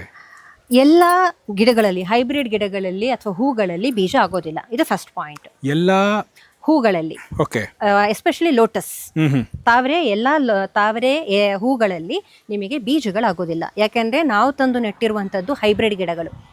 ಆ ಹೈಬ್ರಿಡ್ ಗಿಡಗಳಲ್ಲಿ ಹೈಬ್ರಿಡ್ ಹೂಗಳಾಗುತ್ತೆ. ಆ ಎಲ್ಲಾ ಹೂಗಳಲ್ಲಿ ನಿಮಗೆ ಬೀಜ ಸೀಡ್ ಪಾಡ್ ಆಗೋದಿಲ್ಲ. First point. ಸೆಕೆಂಡ್ ಪಾಯಿಂಟ್, ಯಾವ್ದ್ರಲ್ಲಿ ಬೀಜ ಆಗುತ್ತೆ ಅದರಲ್ಲಿ ನಿಮಗೆ ನೀವೀಗ ಹೇಳಿರೋ ಹಾಗೆ ಉಜ್ಜಿ ಮೊಳಕೆ ಬರೆಸಿ ಗಿಡಗಳನ್ನ ಮಾಡಿ ನೆಟ್ರೆ ಹೂ ಬರುತ್ತೆ. ನಾರ್ಮಲ್ ಆಗಿ ಅದು ವೈಲ್ಡ್ ಅಲ್ಲಿ ಸಿಗುವಂತದ್ದು ಸಾಮಾನ್ಯವಾಗಿ ನೇಟಿವ್ ಇದು ಬ್ರೀಡ್ಗಳು ಆಗತ್ತೆ, ಅದರಲ್ಲಿ ಬೀಜ ಆಗುತ್ತೆ. ಹೈಬ್ರಿಡ್ ಅಲ್ಲೂ ಕೆಲವು ವೆರೈಟೀಸ್ ಅಲ್ಲಿ ಬೀಜಗಳಾಗುತ್ತೆ. ಇದು ಫಸ್ಟ್ ಪಾಯಿಂಟ್. ಸೆಕೆಂಡ್ ಪಾಯಿಂಟ್, ಬರೀ ನೀರಲ್ಲಿ ಹಾಕಿದ್ರೆ ಗಿಡ ಬರುತ್ತೆ, ಹೂವಾಗುತ್ತೆ ಅನ್ನೋದು ಸೆಕೆಂಡ್ ಇದು ಅಂತ ಮಿಸ್ಕನ್ಸೆಪ್ಷನ್. ಅದು ಅಲ್ಲ. ಯಾಕೆ ಅಂತಂದ್ರೆ ಜಲಸಸ್ಯ ಹೌದು, ಆದ್ರೆ ಅದಕ್ಕೆ ಸಪೋರ್ಟಿಗೆ, ಆ ಗಡ್ಡೆ ಅಥವಾ ಬೇರಿಗೆ ಸಪೋರ್ಟ್ ಬೇಕು ಅಂತ ಹೇಳಿದ್ರೆ ಮಣ್ಣು ಬೇಕೇ ಬೇಕು. ನೆಕ್ಸ್ಟ್, ಇದೇ ಕಾರಣ ನಾವಿಲ್ಲಿ ಮಣ್ಣುಗಳನ್ನ ನೋಡ್ತಾ ಇರುವಂತದ್ದು. ಹೌದು. ಓಕೆ. ನಾನು ಆಗ್ಲೇ ಕೇಳಬೇಕು ಅಂತ ಇದ್ದೆ, ಜಲಸಸ್ಯಗಳಿಗೆ ಮಣ್ಣು ಏನಕ್ಕೆ ಅಂತ ಹೇಳಿ. ಓಕೆ. ಮಣ್ಣು ಅಂತ ಹೇಳಿದಾಗ ಸಾಮಾನ್ಯವಾಗಿ ಗದ್ದೆ ಮಣ್ಣು, ಆವೆ ಮಣ್ಣು, ಕೆರೆ ಮಣ್ಣು, ಇದೆಲ್ಲ ತುಂಬಾ ಚೆನ್ನಾಗಿ ಬೆಳೆಯುವಂತಹ ಮಣ್ಣಿನ ಒಂದು ಮೀಡಿಯಂ ಆಕ್ಚುಲಿ. ಆಯ್ತಾ? ಸಾಯಿಲ್ ಮೀಡಿಯಂ ಅಂತ ಕೇಳಿದ್ರೆ ವಾಟರ್ ಲಿಲ್ಲಿಗೆ, ಲೋಟಸ್ಗೆ ಯಾವ್ದು ಬೇಕು ಕೇಳಿದ್ರೆ ಈ ಎಲ್ಲ ವೆರೈಟೀಸ್. ಆಯ್ತಾ? ಬಟ್ ನಮಗೆ ಈಗ ನಮ್ಮ ಹತ್ರ ಆಗಿರ್ಬೋದು, ನಾವಿರೋ ಜಾಗದಲ್ಲಿ ಆಗಿರ್ಬೋದು, ಸಿಟಿಗಳಲ್ಲಾಗಿರ್ಬೋದು, ಈವನ್ ನರ್ಸರೀಸ್ ಅಲ್ಲಾಗಿರ್ಬೋದು, ನಮಗೆ ಈ ಗದ್ದೆ ಮಣ್ಣು ಸಿಗೋದು ತುಂಬಾ ಕಷ್ಟ. ಹೌದು. ಅದಕ್ಕೆ ಆಲ್ಟರ್ನೇಟಿವ್ ಆಗಿ ನಾವು ರೆಡ್ ಸಾಯಿಲ್, ಗಾರ್ಡನ್ ಸಾಯಿಲ್, ಅಥವಾ ನಮ್ಮ ಮನೆ ಸುತ್ತಮುತ್ತ ಯಾವ ಮಣ್ಣಿದೆ ಆ ಮಣ್ಣನ್ನೇ ತಗೊಂಡು ಬಂದು ಸಾಯಿಲ್ ಮಿಕ್ಸ್ಚರ್ ಮಾಡ್ಬೋದು. ಸೊ ಇಲ್ಲಿ ಇರುವಂತಹ ಟಬ್ಗಳಿಗೆ ಹಾಂ ನೀವು ಮಣ್ಣನ್ನು ತಗೊಂಬಂದು ಅದ್ರ ಜೊತೆಗೆ ನೀರು ಇದು ಮಾಡಿಕೊಂಡು ಅಲ್ಲಿಂದ ಅಂದರೆ ಕೆಂಪು ಮಣ್ಣು ಯಾವುದೇ ಆಗಿರ್ಬೋದು ಅದನ್ನು ಹಾಕಿ ಅಲ್ಲಿಂದ ನೀವು ಪ್ರೊಪಗೇಟ್ ಮಾಡಿರುವಂಥದ್ದು. ಹಾಂ, ಮಣ್ಣು ಗೊಬ್ಬರ ಕೂಡ ಮಿಕ್ಸ್ ಮಾಡಿರ್ತೀನಿ. ಇದು ಈಗ 2ನೇ ಫ್ಲೋರ್ ಮೇಡಮ್. ಇದು ಹೌದು. ತುಂಬಾ ಕಷ್ಟ ಪಟ್ಟಿದ್ದೀರಾ ಅನ್ಸುತ್ತೆ. ತುಂಬಾನೇ ಕಷ್ಟ.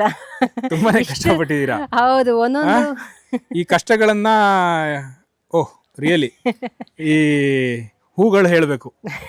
ಅಲ್ಲ, ಆ ಹೂ ಕೊಡೋದ್ರಿಂದಲೇ ಆ ಕಷ್ಟ ಗೊತ್ತಾಗ್ತಿಲ್ಲ ಅಷ್ಟೇ. ಆ ಕಷ್ಟ ಗೊತ್ತಾಗ್ತಿಲ್ಲ. ಬೆಳಿಗ್ಗೆ ಎದ್ದ ತಕ್ಷಣ ಎದ್ದೊಂದು ಸ್ವಲ್ಪ ಹೊತ್ತು ಆದ್ಮೇಲೆ ಫ್ರೆಶ್ ಅಪ್ ಆಗಿ ಟೆರೆಸ್ ಬಂದಾಗ ಒಂದಿಷ್ಟು ಗಿಡಗಳು ನಿಮ್ಗೆ ಮೋಸ್ಟ್ಲಿ ನೀವು ಗಿಡಗಳ ಹತ್ರ ಹೋದಾಗ ಎಲ್ಲೆಲ್ಲಿ ಹೂಗಳು ಅರಳಿದೆಯಲ್ಲ ಅಲ್ಲೆಲ್ಲ ನಿಮಗೊಂದು ಪರಿಮಳ ಬಂದಿರಬಹುದು. ಅದೇನಂತಂದ್ರೆ ಪ್ರತಿಯೊಂದು ಗಿಡದ ಹೂ ಕೂಡ ನಿಮಗೆ ಒಂದು ಸುವಾಸನೆಯನ್ನ ಬೀರುತ್ತೆ. ಸುವಾಸನೆ ಬೀರ್ಬಿಟ್ಟು ಒಂದು ನಗು ಕೊಡುತ್ತೆ. ಆ ಓಪನ್ ಆದಾಗ ಆ ಸ್ಮೈಲ್ ಅದಕ್ಕೆ ತಕ್ಕಂತೆ ಗಾಳಿ ಬೀಸುತ್ತೆ. ಬೆಳಿಗ್ಗೆ ಅರಳಿದ ತಕ್ಷಣ ಮೊಜೆಂಟಿ ಜೇನ್ ಬಂದು ಕೂತ್ಕೊಳ್ಳುತ್ತೆ. ಇದೆಲ್ಲ ನಮಗೆ ಅದೊಂಥರ ಥ್ಯಾಂಕ್ಫುಲ್ನೆಸ್ ಕೊಡೋದು. ನಾನ್ ಖುಷಿಯಾಗಿದ್ದೀನಿ, ನೀನು ಖುಷಿಯಾಗಿರು ಅಂತ ಹೇಳ್ಕೊಂಡು. ಸೊ ನಮ್ಗೆ ರಿಟರ್ನ್ ಗಿಫ್ಟ್ ಅದೇನೆ. ಈಗ ನಾವು ಅಡಿಯಲ್ಲಿ ಒಂದು ಲೇಯರ್ ಗೊಬ್ಬರ ಹಾಕ್ತೀವಿ. ಗೊಬ್ಬರ ಅಂತ ಹೇಳಿದ್ರೆ ಸಾವಯವ ಗೊಬ್ಬರ ಕೂಡ ಆಗಿರಬಹುದು ಅಥವಾ ಕೆಮಿಕಲ್ DAP NPK ಆ ರೀತಿದು ಕೂಡ ಹಾಕ್ಬೋದು. ಒಂದು ಲೇಯರ್ ಅದು ಹಾಕಬೇಕು. ಅದರ ಮೇಲಿನ ಲೇಯರಲ್ಲಿ ಮಣ್ಣು, ಆಲ್ಮೋಸ್ಟ್ ಒಂದು ಟಬ್ಬಲ್ಲಿ 3/4 ಭಾಗ ಮಣ್ಣು ಹಾಕಬೇಕು. ಮಣ್ಣು ಹಾಕಾದ್ಮೇಲೆ ಗಿಡ, ನಮಗೆ ಗಡ್ಡೆ ಆಗಿರ್ಬೋದು ಅಥವಾ ಗಿಡ ಆಗಿರ್ಬೋದು, ಅದನ್ನ ನೆಡಬೇಕು. ಮಾಮೂಲಿ ಗಿಡ ನೆಟ್ಟ ಹಾಗೆ ನೆಡಬೇಕು. ನೆಟ್ಟಾದ್ಮೇಲೆ ಮಣ್ಣು ಮುಚ್ಚಿ ನೀರು ಹಾಕಬೇಕು.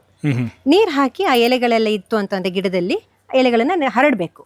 ಇದು ನಿಮ್ಮ ಪಾಟಿಂಗ್ ಮಿಕ್ಸ್ಚರ್ ರೆಡಿಯಾಗಿದೆ. ಪಾಟಿಂಗ್ ಮಿಕ್ಸ್ಚರ್ ರೆಡಿ ಆಗಿರುವಂಥದ್ದು. ನಿಂತ ನೀರಾಗಿರೋದ್ರಿಂದ 1-2 ದಿವಸ ಆದ್ಮೇಲೆ ಗಪ್ಪಿ ಮೀನು ಅಥವಾ ಮೋಲೀಸ್ ಮೀನು ಹಾಕಬೇಕು. ಯಾಕೆ ಅಂತ ಹೇಳಿದ್ರೆ ಸೊಳ್ಳೆಗಳ ಫಾರ್ಮೇಶನ್ ಅಥವಾ ಸೊಳ್ಳೆಗಳು ಬರೋ ಚಾನ್ಸಸ್ ಇದೆಯಲ್ಲ, ನಿಂತ ನೀರಾಗಿರೋದ್ರಿಂದ ಸೊಳ್ಳೆಗಳು ಬರಬಾರ್ದು ಅಂತ ಹೇಳಿದ್ರೆ ಈ ಗಪ್ಪಿ ಮೀನು ಅಥವಾ ಮೋಲೀಸ್ ಮೀನು ಹಾಕ್ಬೋದು. ಇದೇನ್ ಮಾಡುತ್ತೆ, ಆ ಸೊಳ್ಳೆಗಳ ಮೊಟ್ಟೆಗಳನ್ನ ತಿನ್ನುತ್ತೆ. ಕ್ಲೀನ್ ಆಗಿ ಇಟ್ಕೊಳ್ಳುತ್ತೆ. ಹಾಗೆ ಆ ಗಪ್ಪಿ ಮೀನ್ನ ತಿನ್ಲಿಕ್ಕೆ ಮುಂದೆ ನಾವು ಕಪ್ಪೆ ಹಾಕ್ಬೇಕಾಗತ್ತೆ. ಬಯೋಡೈವರ್ಸಿಟಿ ಚಿಕ್ಕ ಜಾಗದಲ್ಲಿ ನಿಮ್ಮ ಬಾಲ್ಕನಿ ಆಗಿರ್ಬೋದು. ಈಗೆಲ್ಲ ಸಿಟಿಯಲ್ಲಿ ಇರೋರಿಗೆ ಅಥವಾ ಫ್ಲಾಟ್ ಅಲ್ಲಿ ಇರೋರಿಗೆ ದೊಡ್ಡ ಜಾಗ ಇರೋದಿಲ್ಲ, ಎಲ್ಲರಿಗೂ ಟೆರೆಸ್ ಸಿಕ್ಕಿರೋದಿಲ್ಲ. ಅವ್ರ ಹತ್ರ ಇರೋದು ಪುಟ್ಟದಾದಂತಹ ಬಾಲ್ಕನಿ.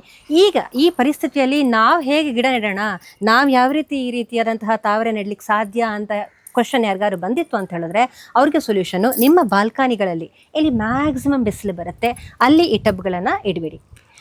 ಅಲ್ಲಿ ನೀವು ಗಿಡಗಳನ್ನ ಬೆಳೆಸ್ಬೋದು. ತಾವರೆ ಗಿಡಗಳನ್ನ, ವಾಟರ್ ಲಿಲಿ ಗಿಡಗಳನ್ನ ಬೆಳೆಸ್ಬೋದು. ಆಯ್ತಾ? ಅಲ್ಲಿ ಕೂಡ ಈಗ ನೀರು ಹಾಕಿರ್ತೀರಿ, ನೀರಲ್ಲಿ ನಿಂತ ನೀರಾಗಿರೋದ್ರಿಂದ ಸೊಳ್ಳೆ ಬರಬಾರ್ದು ಅಂತ ಗಪ್ಪಿ ಮೀನು ಹಾಕ್ತೀರಿ. ಈ ನೀರಿದೆ ಅಂತ ಹೇಳ್ಕೊಂಡು ಹಕ್ಕಿಗಳು ಬರುತ್ತೆ. ನೀವು ಅಬ್ಸರ್ವ್ ಮಾಡಿರ್ತೀರಿ, ಈಗ ಎಲ್ಲಾ ತಾವರೆ ಗಿಡಗಳಲ್ಲಿ, ನೈದಿಲೆ ಅಥವಾ ಕೋಮಳೆ ಗಿಡಗಳಲ್ಲಿ ಮೊಜೆಂಟಿ ಜೇನ್ ಕಾಣ್ತಾ ಇತ್ತು, ಚಿಕ್ಕ ಚಿಕ್ಕ ಕಪ್ಪಾಗಿರುವಂತದ್ದು. ಅದು ಸ್ಟಿಂಗ್ಲೆಸ್ ಹನಿ ಬೀಸ್. ಆಯ್ತಾ? ಸೊ ಮೊಜೆಂಟಿ ಜೇನ್ ಬರುತ್ತೆ, ಜೇನ್ ಬರುತ್ತೆ, ಚಿಟ್ಟೆ ಬರುತ್ತೆ, ದುಂಬಿ ಬರುತ್ತೆ. ಇನ್ನು ಸಮ್ಮರ್, ಇನ್ನೇನ್ ಬೇಸಿಗೆಗಾಲ ಬರ್ಲಿಕ್ಕೆ ಆಯ್ತು ಅಲ್ವಾ? ಇಲ್ಲಂತೂ ಫುಲ್ ಬೆವ್ರು ಹೋಗ್ತಿದೀವಿ ನಾವಿಲ್ಲಿ ಮಂಗಳೂರಲ್ಲಿ. ಬಟ್ ಬೇಸಿಗೆಗಾಲ ಬರ್ಲಿಕ್ಕೆ ಶುರುವಾಗಿದೆ. ನಾವು ಸಪರೇಟ್ ಆಗಿ ಹಕ್ಕಿಗಳಿಗೆ ಅಂತ ನೀರಿಡೋ ಅವಶ್ಯಕತೆ ಇಲ್ಲ. ಇದ್ರಲ್ಲಿ ನೀರಿರೋದ್ರಿಂದ ಹಕ್ಕಿ ಬಂದು ಇದ್ರಲ್ಲೇ, ನೀವೀಗ ಒಂದು ಸಂಜೆ ಒಂದು 3-4 ಗಂಟೆಗೆ ಆಗುವಾಗ ಇಲ್ಲಿ ನೋಡಿದ್ರೆ ಪಾರಿವಾಳ ಬರುತ್ತೆ, ಕಾಗೆ ಬರುತ್ತೆ, ಹದ್ದು ಬರುತ್ತೆ, ಎಲ್ಲ ಬಂದು ಈಜಾಡ್ಕೊಂಡು ಎಲ್ಲ ಬಯೋಡೈವರ್ಸಿಟಿ ಇಲ್ಲೇ ಇದೆ. ಎಕ್ಸಾಕ್ಟ್ಲಿ. ಸೊ ನಾನು ಏನ್ ಸಜೆಸ್ಟ್ ಮಾಡ್ತೀನಿ ಅಂತಂದ್ರೆ, ನಿಮಗೆ ಇಕೋ ಸ್ಪೇಸ್ ಕ್ರಿಯೇಟ್ ಮಾಡ್ಬೇಕಾ, ಬಯೋಡೈವರ್ಸಿಟಿ ಕ್ರಿಯೇಟ್ ಮಾಡ್ಬೇಕಾ, ಬನ್ನೇರ್ಘಟ್ಟಕ್ಕೆ ಹೋಗ್ಬೇಕಾಗಿಲ್ಲ ಅಥವಾ ನಿಮಗೆ ಇಲ್ಲಿ ಪಿಳಿಕುಳಕ್ಕೆ ಹೋಗ್ಬೇಕಾಗಿಲ್ಲ. ನಿಮ್ಮ ಪುಟ್ಟ ಜಾಗದಲ್ಲೇ ಇಕೋ ಸಿಸ್ಟಮ್ನ ನೀವು ಕ್ರಿಯೇಟ್ ಮಾಡ್ಕೊಳ್ಬಹುದು. ಎಸ್. ನನಗಿಲ್ಲಿ ಒಂದು, ಈಗ ನಾವು ನೆಕ್ಸ್ಟ್ ಬೇಸಿಗೆ ಬರ್ತಾ ಇದೆ. ಸಾರಿ, ನೀವು ಬಿಸಿಲಲ್ಲೇ ಇದ್ದೀರಾ? ತೊಂದರೆ ಇಲ್ಲ. ಓಕೆ. ಅಂದರೆ ಈಗ ನೆಕ್ಸ್ಟ್ ಬೇಸಿಗೆಗಾಲ ಬರುತ್ತೆ, ನೀರು ಬಿಸಿ ಆಗುತ್ತೆ. ನಾರ್ಮಲಿ ನೀರು ಬಿಸಿ ಆಗುತ್ತೆ. ಈ ಗಿಡಗಳ ಮೇಲೆ ಅದರಿಂದ ಒಂದು ವ್ಯತಿರಿಕ್ತ ಪರಿಣಾಮ ಅಂತೇಳ್ಬಿಟ್ಟು ಏನಾದರೂ ಆಗುತ್ತಾ, ಹೇಗೆ ನೀವೇನ ಗಮನಿಸಿದ್ರಾ? ಬಿಸಿ ಆಗುತ್ತೆ, ಇಲ್ಲ ಅಂತ ಹೇಳಲ್ಲ. ಯಾಕಂದರೆ ನಮ್ದು ಇದೀಗ ಟೆರೇಸಲ್ಲಿ ಇದೆ. ಟೆರೇಸಲ್ಲಿ ಜಾಸ್ತಿ ಪ್ರಮಾಣದಲ್ಲಿ ಮಂಗಳೂರು ಸೈಡಲ್ಲಿ ತುಂಬ ಬಿಸಿಲು ಬರುತ್ತೆ. ಖಂಡಿತವಾಗಿಯೂ ಬಿಸಿ ಆಗುತ್ತೆ. ಮತ್ತು ಒಂದು ಫ್ಯಾಕ್ಟರ್ ಏನು ಅಂತ ಹೇಳಿದ್ರೆ, ನಾನು ಪ್ಲಾಸ್ಟಿಕ್ ಟಬ್ ಯೂಸ್ ಮಾಡಿದ್ದೀನಿ ಇಲ್ಲಿ, ಕಪ್ಪು ಕಲರ್ದು ಕೂಡ. ಹಾಗಿರೋದ್ರಿಂದ ಅಟ್ರಾಕ್ಟ್ ಆಗೋದು ಜಾಸ್ತಿ, ಬಿಸಿ ಆಗೋದು ಜಾಸ್ತಿ.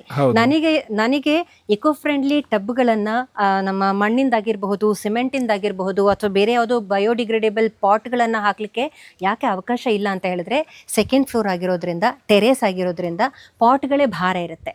ಅದರ ಒಳಗಡೆ ನಾವಿನ್ನು ಮಣ್ಣು, ಗೊಬ್ಬರ, ನೀರು ಎಲ್ಲ ಹಾಕಿದಾಗ ಮತ್ತಷ್ಟು ಲೋಡ್ ಆಗುತ್ತೆ ಅನ್ನೋ ಕಾರಣಕ್ಕೆ ನಾನು ಲೈಟ್ ವೇಟ್ ಇರುವಂತಹ ಪ್ಲಾಸ್ಟಿಕ್ ಟಬ್ಗಳನ್ನು ಯೂಸ್ ಮಾಡಿದ್ದೀನಿ. ಬಿಸಿ ಆಗುತ್ತೆ ಎಲ್ಲಿ ತನಕ? ಸಂಜೆ ತನಕ. ಮತ್ತು ಪುನಃ ಅದು ಆಟೋಮೆಟಿಕ್ ಆಗಿ ಕೂಲ್ ಆಗುತ್ತೆ, ನೀರು ಕೂಲ್ ಆಗುತ್ತೆ. ಅದಕ್ಕೋಸ್ಕರನೇ ನೀವು ಗಮನಿಸಿರ್ಬೋದು ಪ್ರತಿ ಟಬ್ಬಲ್ಲೂ ಕೂಡ ತೇಲುವ ಗಿಡಗಳಿದೆ, ಹೌದು ಅಂದ್ರೆ ಫ್ಲೋಟಿಂಗ್ ಪ್ಲಾಂಟ್ಸ್ ಇದೆ. ಹೌದು ಅದು ಅಜೋಲಾ ಆಗಿರಬಹುದು, ಅಮೆರಿಕನ್ ಡಕ್ವೀಡ್ ಆಗಿರಬಹುದು, ಸ್ಯಾನ್ವೇರಿಯಾ ಆಗಿರ್ಬೋದು, ಹೌದು ಅಥವಾ ನಮ್ಮ ರೆಡ್ ರೂಟ್ ಫ್ಲೋಟರ್ಸ್ ಆಗಿರಬಹುದು. ಸೊ ಈ ರೀತಿಯಾದಂತಹ ಫ್ಲೋಟಿಂಗ್ ಪ್ಲಾಂಟ್ಸ್ಗಳನ್ನು ನಾನು ಪ್ರತಿ ಟಬ್ಬಲ್ಲೂ ಹಾಕಿದ್ದೀನಿ. ಸೊ ದ್ಯಾಟ್ ಅಲ್ಲಿ ನಮ್ಮ ಆಕ್ಸಿಜನ್, ನೈಟ್ರೋಜನ್ ಅಥವಾ ಒಂದು ಏನು ಇರುತ್ತಲ್ಲ ಆ ರೀತಿಯಾದಂತಹ ಒಂದು ಮೇಂಟೈನ್ ಮಾಡಲಿಕ್ಕೆ ಅದನ್ನೆಲ್ಲ ಅದು ಆ ಗಿಡಗಳು ಮೇಂಟೈನ್ ಮಾಡ್ತಾ ಹೋಗುತ್ತೆ. ಈ ನಾನು ಹೀಗೆ ಕೇಳಬೇಕಾಗಿರುವಂಥದ್ದು, ಈ ನಿಮ್ಮ ಹವ್ಯಾಸ ಇಲ್ಲಿ ತನಕ ನಿಮ್ಮನ್ನು ಕರ್ಕೊಂಬಂತು ಅಂತ ನೀವು ಹೇಳಿದ್ರಿ. ಬಟ್ ಈ ಸೈಂಟಿಫಿಕ್ ಹೆಸರುಗಳು ಹೇಗೆ, ಅಂದರೆ ಅದು ನಿಮ್ಮ ಇದ್ರ ಜೊತೆನೇ ಬಂದಂಥದ್ದ ಅಥವಾ ನೀವು ಕಲಿಬೇಕು ಆಸಕ್ತಿ ಹೇಗೆ ಅದು? ನಾನು computer science student, okay, botanical student ಅಲ್ಲ, ಆಯಿತಾ. ನಾನು ಒಂದು ಗಿಡ ತೊಗೊಂಬರ್ತೀನಿ ಅಂತ ಹೇಳಿದ್ರೆ ಅದರದ್ದು ಫುಲ್ ಲೈಫ್ ಸ್ಪ್ಯಾನ್ ಕಲ್ತಿರ್ತೀನಿ. ಅದು ಬರೀ ಎಕ್ಸ್ಪೀರಿಯನ್ಸ್, ನನಗೀಗ ಏನು ಗೊತ್ತಿದೆ ಅಲ್ಪ ಸ್ವಲ್ಪ ಅದೆಲ್ಲ ಬರೀ out of my trial and error, ನನ್ನ ಓನ್ ಎಕ್ಸ್ಪೀರಿಯನ್ಸ್ ಮಾತ್ರ. ಒಂದು ಗಿಡ ತೊಗೊಂಡು ಬಂದೆ ಅಂತ ಹೇಳಿದ್ರೆ ಅದನ್ನು ನೆಡ್ತೀನಿ, ನೆಟ್ ಮೇಲೆ ಹೂವಾಗುತ್ತೆ, ವೆಯ್ಟ್ ಮಾಡ್ತೀನಿ ಹೂವಾಗೋ ತನಕ. ಆ ಹೂವು ಆದಮೇಲೆ ಅದರಲ್ಲಿ ಬೀಜ ಆಗುತ್ತೋ, ಅದರಲ್ಲಿ ಯಾವ ರೀತಿ ನೆಕ್ಸ್ಟ್ ಸ್ಟೆಪ್ ಏನಾಗುತ್ತೆ ಅಂತ ನೋಡ್ಕೊಳ್ತೀನಿ. ಆಮೇಲೆ ಅದು ಗಿಡ ಯಾವ ರೀತಿ ಆಗುತ್ತೆ, ಬೀಜದಲ್ಲಾಗುತ್ತೋ, ಹೂವಲ್ಲಾಗುತ್ತೋ, ಎಲೆಯಲ್ಲಾಗುತ್ತೋ, ಗಡ್ಡೆಯಲ್ಲಾಗುತ್ತೋ ಅಂತ ಸ್ಟಡಿ ಮಾಡ್ಕೋತೀನಿ. ಅದರದ್ದು ಫುಲ್ ಲೈಫ್ ಸೈಕಲ್ ಗೊತ್ತಾಗುತ್ತೆ. ಅಟ್ ದ ಸೇಮ್ ಟೈಮ್ ಆ ಪ್ಲಾಂಟ್ ಯಾವುದೋ ಒಂದು ತರಿಸ್ತೀನಿ ಅಂತ ಹೇಳಿದ್ರೆ ಅದರ ಹೆಸರು ಪ್ರತಿ ವಾಟರ್ ಲಿಲ್ಲಿಗೂ, ಪ್ರತಿ ಲೋಟಸಿಗೂ, ಪ್ರತಿ ಅಕ್ವಾಟಿಕ್ ಪ್ಲಾಂಟಿಗೂ ಅದರದ್ದೇ ಆದಂತಹ ಹೆಸರಿದೆ. ಈಗ ನಾವು ಹೇಗೆ ಸ್ನೇಹ, ಸ್ವಾತಿ, ಮನಸ್ವಿ, ಸಮನ್ವಿ ಅಂತ ಹೆಸರಿಟ್ಕೊಂಡಿರ್ತೀವೋ ಅದೇ ರೀತಿ ಪ್ರತಿಯೊಂದು ಹೂವಿಗೂ ಅಥವಾ ಪ್ರತಿಯೊಂದು ವೆರೈಟಿಗೂ ಹೆಸರಿರುತ್ತೆ. ಸೊ ಅದರದ್ದೆಲ್ಲ ನಾನು ಅದನ್ನು ನನ್ನೊಂದು ಅಂದರೆ ಏನು ಹೇಳ್ತೀರಿ ಗೊತ್ತಿಲ್ಲ, ಬಟ್ ನನಗಿಷ್ಟ ಕಲ್ತ್ಕೊಳ್ಬೇಕು ಅಂತ ಅದರದ್ದೆಲ್ಲ ಒಂದು ಹ್ಯಾಬಿಟೇಟ್ ಕಲ್ತ್ಕೊಂಡಿರ್ತೀನಿ, ಮತ್ತೆ ಅದನ್ನೇ ರಿಪೀಟ್ ಮಾಡ್ತಾ ಇರ್ತೀನಿ ಅಷ್ಟೇ. ಈ ಹವ್ಯಾಸ ನಿಮ್ಮನ್ನ ಗಿಡ ಕೊಂಡ್ಕೊಳ್ಳೋದಕ್ಕೆ ಅಥವಾ ಬೀಜ ಕೊಂಡ್ಕೊಳ್ಳೋದಕ್ಕೆ ಅಥವಾ ಗೆಡ್ಡೆ ಕೊಂಡ್ಕೊಳ್ಳೋದಕ್ಕೆ ನಿಮ್ಮನ್ನ ಎಲ್ಲಿ ತನಕ ಕರ್ಕೊಂಡೋಗಿದೆ ಮತ್ತು ಎಷ್ಟು ದುಡ್ಡನ್ನು ಖರ್ಚು ಮಾಡಿಸಿದೆ? ದುಡ್ಡು ಬಹುಶಃ ನೆನಪಿಲ್ಲ, ಯಾಕೆ ಅಂತ ಹೇಳಿದ್ರೆ ಇನಿಷಿಯಲ್ ಸ್ಟೇಜಲ್ಲಿ ನನಗೆ ನನ್ನ ಆರಂಭಿಕ ದಿನಗಳಲ್ಲಿ ಏನಾಗಿತ್ತು ಅಂತ ಹೇಳಿದ್ರೆ ಗಿಡ ಬೇಕು, ತಾವರೆ ಹೂ ನನ್ನ ತಾರಸಲ್ಲಿ ಅರಳಬೇಕು ಅನ್ನೋ ಒಂದು ಇಂಟೆನ್ಷನ್ ಇತ್ತು. ಎಲ್ಲಿಂದ ತರೋದು? ನರ್ಸರಿಗಳಲ್ಲಿ ಸಿಗಲ್ಲ, ನಮ್ಮ ಲೋಕಲ್ ನರ್ಸರಿಗಳಲ್ಲಿ ಅಥವಾ ನಮ್ಮ ಅಕ್ಕಪಕ್ಕ ಸಿಗಲ್ಲ. ಹಾಗಾದರೆ ಎಲ್ಲಿಂದ? ಈ ಫೇಸ್ಬುಕ್ಕಿಂದ ನನಗೇನು ಗೊತ್ತಾಯಿತು, ಈ ನಾರ್ತ್ ಇಂಡಿಯಾದಲ್ಲಿ, ಸೌತ್ ಇಂಡಿಯಾದಲ್ಲಿ ಬೇರೆ ಬೇರೆ ಸೆಲ್ಲರ್ಸ್ ಇದ್ದಾರೆ, ಅವ್ರ ಹತ್ರ ಈ ರೀತಿ ತಾವರೆ ಗಡ್ಡೆಗಳು ಸಿಗುತ್ತೆ ಅನ್ನೋದ್ರ ಬಗ್ಗೆ ಗೊತ್ತಾಯಿತು. ಅದರಿಂದ ನಾನೇನು ಮಾಡಿದೆ, ಒಂದಿಷ್ಟು ವೆರೈಟೀಸ್ನ ಬೇರೆ ಬೇರೆ ಕಡೆಯಿಂದ ಆನ್ಲೈನಲ್ಲಿ ತರಿಸ್ಕೊಂಡೆ. ಆ ತರಿಸೋ ಟೈಮಲ್ಲಿ ಒಂದಿಷ್ಟು ಟ್ರಾನ್ಸ್ಪೋರ್ಟೇಷನ್ ಆಗುವಾಗಲೇ ಅದು ಹಾಳಾಗ್ತಿತ್ತು, ಕೊಳ್ತು ಹೋಗ್ತಿತ್ತು, ಲೇಟಾಗಿ ಡೆಲಿವರಿ ಆಗ್ತಿತ್ತು, ಆವಾಗ ಒಂದಿಷ್ಟು ಹಾಳಾಗ್ತಿತ್ತು. ಮತ್ತು ನೆಟ್ ಮೇಲೆ ನಮ್ಮ ಈ ಹವೆ ಅದಕ್ಕೆ ಸೂಟ್ ಆಗ್ತಿರ್ಲಿಲ್ಲ, ಹಾಗೆ ಹೋಗ್ತಿತ್ತು. ಸೊ ಒಂದಿಷ್ಟು ಲಾಸ್ಗಳನ್ನು ಮಾಡ್ಕೊಂಡು ಆಗಿದೆ ಆಯಿತಾ. ಮತ್ತು ನನಗೆ ಅನಿಸ್ತು, ಓಕೆ ಈ ಗಿಡ ಇಲ್ಲಿಗೆ ಚೆನ್ನಾಗಿ ಬೆಳೆಯುತ್ತೆ, ಇದಕ್ಕೆ ಈ ರೀತಿ ಹವೆ ಬೇಕು, ಈ ರೀತಿ ಎನ್ವೈರ್ಮೆಂಟ್ ಬೇಕು ಅಂತ ಗೊತ್ತಾದ ಮೇಲೆ ನಾನೇ ಅದನ್ನು ಪ್ರೊಪಗೇಟ್ ಮಾಡ್ಲಿಕ್ಕೆ ಶುರು ಮಾಡಿದೆ. ನಾನು ಹೇಳಿದ್ದೆ ಪ್ರತಿ ಗಿಡದ್ದು ಯಾವ ರೀತಿ ಅದು ಗಿಡದ ಸಸ್ಯಾಭಿವೃದ್ಧಿ ಆಗುತ್ತೆ, ಯಾವ ರೀತಿ ಹೂ ಕೊಡುತ್ತೆ, ಯಾವ ರೀತಿ ಬೀಜ ಕೊಡುತ್ತೆ ಅನ್ನೋದನ್ನು ನಾನು ಗಮನಿಸಿರ್ತೀನಿ ಅಂತ. ಸೊ ಅದೇ ಪ್ರಕಾರ ನಾನೇನು ಮಾಡ್ತಾ ಹೋದೆ, ಇದು ಈ ಸ್ಟೇಜಲ್ಲಿ ಇದನ್ನು ಗಿಡ ಮಾಡ್ಬೋದು, ಈ ಸ್ಟೇಜಲ್ಲಿ ಇದರಿಂದ ನನಗೆ ಇನ್ನೊಂದು ಎಕ್ಸ್ಟ್ರಾ ಗಿಡ ಸಿಗ್ಬೋದು ಅಂತ ಮಾಡಿಕೊಂಡು ಗಿಡಗಳನ್ನು ನೆಡ್ತಾ ಅದನ್ನು ಅಭಿವೃದ್ಧಿಪಡಿಸ್ತಾ ಹೋದೆ. ಈ ಟೆರೆಸ್ ಮೇಲ್ಗಡೆ ನಾವು ಈ ರೀತಿ ಒಂದು ಸೆಟಪ್ ಮಾಡಿದಾಗ ಹೆಚ್ಚಾಗಿ ನಮ್ಮಲ್ಲಿ ನೀವು ಆವಾಗಲೇ ಹೇಳಿದ್ರಿ ಸೊಳ್ಳೆದು ಅದೆಲ್ಲ, ಸೊಳ್ಳೆದು ಒಂದೇ ನಿಮಗೆ ಕಾಟ ಅಂತ ನಾವು ಕರಿತೀವ, ಅದು ಮನುಷ್ಯಗಾಯಿತು. ಈ ಗಿಡಗಳಿಗೆ ಎಸ್ಪೆಷಲಿ ಗಿಡಗಳಿಗೆ ಅಂತ ನಾವು ತಗೊಂಡಾಗ ಬೇರೆ ಗಿಡಗಳಿಗೂ ಸುಮಾರು ರೀತಿಯ ಒಂದು ಪೆಸ್ಟ್ ಅಟ್ಯಾಕ್ಸ್ ಇರುತ್ತೆ. ಸೊ ಈ ನಿಮ್ಮ ಅಕ್ವಾಟಿಕ್ ಗಿಡಗಳು ಇದಕ್ಕೂ ಕೂಡ ನಾರ್ಮಲ್ ಆಗಿ ವೈಲ್ಡ್ ಆಗಿ ಬೆಳೆದಾಗ ಯಾರೂ ಅದ್ರ ಬಗ್ಗೆ ನಾವು ಅಷ್ಟೊಂದು ಕಾನ್ಸಂಟ್ರೇಟ್ ಮಾಡೋದಿಲ್ಲ. ಈ ರೀತಿ ಮಾಡಿದಾಗ ಇದ್ರ ಮೇಲ್ಗಡೆ ಅಟ್ಯಾಕ್ ಏನೋ ಇರುತ್ತೆ, ಅದನ್ನು ನೀವು ಹೇಗೆ ಕಂಡಿದ್ದೀರಾ? ಅದಕ್ಕೇನಾದ್ರು ಒಂದು ರೆಮಿಡೀಸ್ ಕಂಡಿದ್ದೀರಾ ಹೇಗೆ? ಬಹುಶಃ ನೀವು ಈಗ ಚಿತ್ರಗಳಲ್ಲಿ ಗಮನಿಸಿರಬಹುದು, ಪ್ರತಿ ಟಬ್ಗಳಲ್ಲೂ ಚಿಕ್ಕ ಒಂದು ಕಪ್ಪು ಬಣ್ಣದ್ದು ಒಂದು ಹುಳದ ಥರ ಏನೋ ಒಂದು ಕಾಣ್ತಾ ಇತ್ತು ನಿಮಗೆ, ಅದು ಬಸವನ ಹುಳು ಅಥವಾ ಸ್ನೇಲ್ಸ್. ಓಕೆ. ಹಾ, ಸೊ ಈಗ ಆಫ್ರಿಕನ್ ಸ್ನೇಲ್ ಅಂತೆಲ್ಲ ನಮಗೆ ಬೇರೆ ಅಡಿಕೆ ಗಿಡಗಳಿಗೆಲ್ಲ ಬರುತ್ತೆ, ಅದು ಕಾಟ ಕೊಡುತ್ತೆ, ಗಿಡಗಳ ನಾಶ ಮಾಡುತ್ತೆ ಅನ್ನೋದನ್ನೆಲ್ಲ ಕೇಳಿರ್ತೀವಿ ನಾವು. ಅದೇ ತರ ಸ್ನೇಲ್ಸ್ ಕೂಡ ಈ ವಾಟರ್ ಲಿಲ್ಲಿ ಅಥವಾ ಲೋಟಸ್ಗೆ ಹಾನಿಕಾರಕವೇ ಒಂದು ಮಟ್ಟಿಗೆ. ಅದು ಸ್ವಲ್ಪ ಇದ್ರೆ ತೊಂದರೆ ಇಲ್ಲ, ಅದು ಜಾಸ್ತಿ ಆಯಿತು ಅಂತ ಹೇಳಿದ್ರೆ ಅದರ ಗ್ರೋತ್ ಸ್ಟಾಗ್ನೆಂಟ್ ಆಗುತ್ತೆ, ಗ್ರೋತಿಗೆ ಅದು ಪೆಟ್ಟಾಗುತ್ತೆ. ಸೊ ಸ್ನೇಲ್ಸ್ ಒಂದು.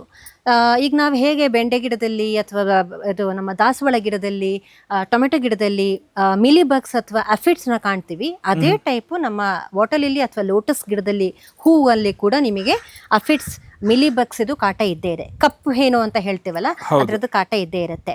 ಅದೇ ರೀತಿ ಡ್ರ್ಯಾಗನ್ ಫ್ಲೈ, ಮಾತ್ ಫ್ಲೈ, ಮತ್ತೆ ನಿಮಗೆ ಚಿಕ್ಕ ಚಿಕ್ಕ ಸೂಕ್ಷ್ಮಾಣು ಜೀವಿಗಳು, ಅದೆಲ್ಲನೂ ಇದರಲ್ಲಿ ಬರುತ್ತೆ. ತುಂಬ ಇದೆ, ತುಂಬ ವೆರೈಟೀಸ್ ಇದೆ, ಅದೆಲ್ಲನೂ ಇದರಲ್ಲಿ ಬರುತ್ತೆ. ನೀವು ಕೆಮಿಕಲ್ ಹಾಕಿ ಅದನ್ನು ಹತೋಟಿಗೆ ತರಬಹುದು. ಬಟ್ ಫಿಶ್ ಇರೋದ್ರಿಂದ ಅಥವಾ ಆರ್ಗ್ಯಾನಿಕ್ ಫಾರ್ಮರ್ ಲೈಕ್ ಮೀ, ನನಗೆ ಸಾವಯವವೇ ಇಷ್ಟ. ಸೊ ನಾನು ಏನು ಮಾಡ್ತೀನಿ, ಸ್ವಲ್ಪ ಮಟ್ಟಿಗೆ ಆದಷ್ಟು ಅದನ್ನು ಕೈಯಲ್ಲಿ ಅಥವಾ ಗ್ಲೌಸ್ ಏನಾದ್ರು ಯೂಸ್ ಮಾಡಿ ಆ ಬಸವನ ಹುಳುಗಳನ್ನು ಅಥವಾ ಬೇರೆ ಏನಾದರೂ ಆ ರೀತಿ ಕಂಬಳಿ ಹುಳ ಕೂಡ ಬರುತ್ತೆ. ಈ ನಮ್ಮ ವಿಂಟರ್ ಸೀಸನಲ್ಲಿ ಒಂದ್ಸಲ ಜೋರಾಗಿ ಮಳೆ ಬಂದು ನಿಂತ ಟೈಮಲ್ಲಿ ಅಥವಾ ಚಳಿಗಾಲ ಮುಗಿಯೋ ಟೈಮಲ್ಲೆಲ್ಲ ನಿಮಗೆ ಕಂಬಳಿ ಹುಳುಗಳು ಬರುತ್ತೆ. ಅದು ಕೂಡ ನಿಮ್ಮ ಇಡೀ ಎಲೆಗಳನ್ನು, ಮೊಗ್ಗುಗಳನ್ನು, ಸ್ಟೆಮ್ ಎಲ್ಲನ್ನ ಖಾಲಿ ಮಾಡಿಬಿಡುತ್ತೆ ರಾತ್ರಿಗೆ. ಸೊ ಅದನ್ನೆಲ್ಲ ನಾನು ಕಂಡಾಗ ಏನು ಮಾಡ್ತೀನಿ, ಕೈಯಲ್ಲಿ ತೆಗೆದು ಅದನ್ನು ಬಿಸಾಕ್ತೀನಿ ಸಾಮಾನ್ಯವಾಗಿ. ಇಲ್ಲದ್ರೆ ನೀವು ಕೆಮಿಕಲ್ ಹಾಕಿ ಕೂಡ ಅದನ್ನು ಹತೋಟಿಗೆ ತರಬಹುದು. ಈ ಹಂತದಲ್ಲಿ ಕೇಳಬೇಕು, ನನಗೆ ವಿಶೇಷವಾಗಿ ನಾನು ನಿಮ್ಮಲ್ಲಿ ಬಂದಂಥ ಒಂದು ಕಾರಣ ಏನಿತ್ತು ಅಂತ ಹೇಳಿದ್ರೆ, ತೆರೆಸಿ ಮೇಲ್ಗಡೆ ನಾವು ನೈದಿಲೆ ಮತ್ತು ತಾವರೆಯನ್ನು ಮಾಡ್ತಿರುವಂಥದ್ದು ಅಂತ ಹೇಳಿಬಿಟ್ಟು ಬೇರೆ ರಾಜ್ಯಗಳಲ್ಲಿ ನಾನು ಕಂಡಂಥದ್ದು ಹೌದು. ಬಟ್ ಕರ್ನಾಟಕದಲ್ಲೂ ಈ ನಿಮ್ಮ ಒಂದು ಹವ್ಯಾಸವನ್ನು ಫಾಲೋ ಮಾಡ್ತಿರುವಂತಹ ನಿಮ್ಮ ಸಹೋ ಒಂದು ಏನಂತ ಕೃಷಿಕರು ಅಂತ ಕರಿಬೋದು ಇದ್ದಾರಾ? ಇದ್ದಾರೆ. ಈಗ ಕೊರೋನಾಗಿಂತ ಮುಂಚೆ ಇದಷ್ಟು ಪ್ರಸಿದ್ಧಿ ಆಗಿರಲಿಲ್ಲ ಆ್ಯಕ್ಚುಲಿ ಜಲಕೃಷಿ ಅಥವಾ ತಾವರೆ ಕೃಷಿ. ಕೊರೋನಾ ಆದಮೇಲೆ ತುಂಬ ಜನರಲ್ಲಿ ವಾಟರ್ ಲಿಲ್ಲಿ, ಲೋಟಸ್ ಈ ಥರ ಗಿಡಗಳನ್ನು ನೆಡಬೇಕು ಅಥವಾ ಇದ್ರ ಬಗ್ಗೆ ಆಸಕ್ತಿ ಮೂಡಿ ತುಂಬ ಜನ ಈಗ ಗಿಡಗಳನ್ನು ತಗೊಂಡು ನೆಟ್ಟಿದ್ದಾರೆ. ಎಷ್ಟರ ಮಟ್ಟಿಗೆ ಅಂತ ಹೇಳಿದ್ರೆ, ಆ ಟೈಮಲ್ಲಿ ನನ್ನ ಹತ್ರ ಸಜೆಷನ್ ಕೇಳಿಕೊಂಡು ಯಾವ್ದು ನೆಡ್ಬೋದು ಹೇಗೆ ಅಂತೆಲ್ಲ ಕೇಳಿರೋರೆಲ್ಲ ಈಗ ನರ್ಸರಿ ಸ್ಟಾರ್ಟ್ ಮಾಡಿದ್ದಾರೆ. ಸೊ ಇಂಡೈರೆಕ್ಟ್ಲಿ ನನಗೊಂದು ಖುಷಿ, ನಾನು ಅವರಿಗೆ ಒಂದಲ್ಲ ಒಂದು ರೀತಿಯಲ್ಲಿ ಆ ರೀತಿ ನಾನು ಅವರಿಗೆ ಹೆಲ್ಪ್ ಮಾಡಿದೆ, ಗೈಡೆನ್ಸ್ ಕೊಟ್ಟೆ ಅನ್ನೋ ಖುಷಿ ಇದೆ. ಆ ರೀತಿ ಈಗ ಅವರು ಬಿಸ್ನೆಸ್ ಮಾಡ್ತಿದ್ದಾರೆ ಅಂತ ಹೇಳೋದಕ್ಕೆ ನಾನು ನಿಮ್ಗೆ ಕೇಳ್ತಿರುವಂಥದ್ದು. ಹೌದು. ಇದಕ್ಕೆ ಮಾರ್ಕೆಟ್ ಹೇಗಿದೆ? ಮಾರ್ಕೆಟ್ ನಾವು ಕಂಡುಕೊಂಡಾಗೆ, ನಾವು ಮಾಡ್ದ ಹಾಗೆ. ನೀವೇ ಕಂಡುಕೊಂಡಿದ್ದೀರಾ? ನಾನು ಆ್ಯಕ್ಚುಲಿ ಏನಂತಂದರೆ, ಗಡ್ಡೆಗಳನ್ನು ಅಂದರೆ ಲೋಟಸ್ ಟ್ಯೂಬರ್ಸ್ ಅಥವಾ ಗಿಡಗಳನ್ನು, ಅಕ್ವಾಟಿಕ್ ಪ್ಲಾಂಟ್ ಆಗಿರ್ಬೋದು, ವಾಟರ್ ಲಿಲ್ಲಿ ಆಗಿರ್ಬೋದು, ಇದರ ಗಿಡಗಳನ್ನು ನಾನು ಸೇಲ್ ಮಾಡ್ತೇನೆ. ಒಂದಿಷ್ಟು ರೆಸಾರ್ಟ್ಗಳಿಗೆ, ನಮ್ಮ ಸುತ್ತಮುತ್ತಲು ಉಡುಪಿ, ಮಂಗಳೂರು ಹೋಟೆಲ್ಗಳಿಗೆ, ಚಿತ್ರದುರ್ಗ, ಮದ್ದೂರು ಆ ರೀತಿ ರೆಸಾರ್ಟ್ಗಳಿಗೆಲ್ಲ ಕೊಟ್ಟಿದ್ದೀನಿ. ನಮ್ಮ ಮಂಗಳೂರಿನ ರಾಮಕೃಷ್ಣ ಮಠದಲ್ಲಿ, ಕದ್ರಿ ಪಾರ್ಕಲ್ಲಿ, ಶರವು ದೇವಸ್ಥಾನದಲ್ಲಿ, ಅಲೋಷಿಯಸ್ ಕಾಲೇಜ್ನ ಆಲ್ವಾನ ಫಾರೆಸ್ಟಲ್ಲಿ. ಸೊ ಒಂದಿಷ್ಟು ಹೀಗಿರೋ ದೊಡ್ಡ ದೊಡ್ಡ ಆಫೀಸಸ್ ಆಗಿರ್ಬೋದು ಅಥವಾ ಕಾಲೇಜ್ಗಳಲ್ಲಾಗಿರ್ಬೋದು, ಪಾರ್ಕ್ಗಳಲ್ಲಾಗಿರ್ಬೋದು, ಒಂದಿಷ್ಟು ಗಿಡಗಳು, ತಾವರೆ ಗಿಡಗಳು, ನನ್ನ ಗಿಡಗಳು ಬೆಳೀತಾ ಇದೆ ಅನ್ನೋ ಒಂದು ಖುಷಿ ಮತ್ತು ಸಂತೃಪ್ತಿ ಇದೆ. ಅದಲ್ಲದೆ ನಮ್ಮ all over India, PAN India ನಾನು ಪಾರ್ಸೆಲ್ ಮಾಡ್ತೇನೆ ಪೋಸ್ಟಲ್ಲಿ. ಪೋಸ್ಟಲ್ಲಿ ಅಥವಾ ಬಸ್ಸಲ್ಲಿ ನಾನು ಅದನ್ನ ಗಿಡಗಳನ್ನ ಮಾರಾಟ ಮಾಡ್ತೀನಿ. ಚೆನ್ನಾಗಿ ಪ್ಯಾಕ್ ಮಾಡಿ ಕಳಿಸ್ಕೊಡ್ತೀನಿ. ಗೈಡೆನ್ಸ್ ಕೂಡ ಕೊಡ್ತೀನಿ. ಆನ್ಲೈನ್ ಮಾರಾಟಕ್ಕಿಲ್ಲ, ಹೂ ಮಾರಾಟ ಮಾಡಲ್ಲ ನಾನು ಸಾಮಾನ್ಯವಾಗಿ, ನನಗೆ ಇರ್ಲಿ ಅಂತ. ಓಕೆ, ಸಿ ಹೇಗೆ ಆದ್ರೂ ಕೂಡ ನೀವು ಗೆಡ್ಡೆ ಕೊಟ್ಟರು ಕೂಡ ಅಲ್ಲಿ ಒಂದಿನ ಹೂ ಹಾಗೆ ಆಗುತ್ತೆ. ಹೌದು, ಅಂದ್ರೆ 99.999% ಅಂತ ಏನ್ ಹೇಳ್ತೀವಲ್ಲ, ಅದೇ ತರ ಅಷ್ಟು ಜನಕ್ಕೆ ನಾನು ಕೊಟ್ಟ ಗಿಡಗಳಲ್ಲಿ ಹೂವಾಗಿದೆ. ಅವರದ್ದು ವರ್ಷಗಟ್ಲೆ ಅದೊಂದು ಕನಸಿತ್ತು, ನನ್ನ ಮನೆಯಲ್ಲಿ ನನ್ನ ತರನೇ ತಾವರೆ ಅರಳಬೇಕು ಅನ್ನೋದು ಕನಸು ಅವ್ರದ್ದು ಕೂಡ ಆಗಿತ್ತು. ಎಷ್ಟೋ ಜನರ ಕನಸನ್ನ ನನಸು ಮಾಡಿದೀನಿ ಅನ್ನೋ ಸಂತೃಪ್ತಿ ಭಾವ ಕೂಡ ನನಗಿದೆ. So super madam. ಇದನ್ನೆಲ್ಲ ನೀವು ಅವಾಗ ಹೇಳೋದು? ಹೌದು. ಈಗ ನೋಡಿ, ಚಿಟ್ಟೆ ಬಂತು, ಕಾಗೆ ಬಂತು, ಕಾಗೆ ನೀರು ಕುಡಿತು, ಅಲ್ಲಿ ಸ್ನೇಲ್ಸ್ ಇತ್ತು, ಹುಳು ಏನೋ ಬಂತು ಮೇಲೆ ಅದನ್ನ ತಿಂತು. ಇಕೋಸಿಸ್ಟಮ್ ಬಯೋಡೈವರ್ಸಿಟಿನ ನೀವು ಕ್ರಿಯೇಟ್ ಮಾಡ್ಕೊಳ್ಬಹುದು. ಚಿಕ್ಕ ಜಾಗ ಇದ್ರು ನೋಡಿ, ನಂದೀಗ ಜಾಸ್ತಿ ಜಾಗ ಇಲ್ಲ ನನಗೆ, ಅಂಗಳ ಅಂತಿಲ್ಲ, ದೊಡ್ಡ ಇದು ಉದ್ಯಾನವನ ತರ ದೊಡ್ಡ ಜಾಗ ಇಲ್ಲ ನನಗೆ, ತೋಟ ಇಲ್ಲ, ಚಿಕ್ಕ ಜಾಗ.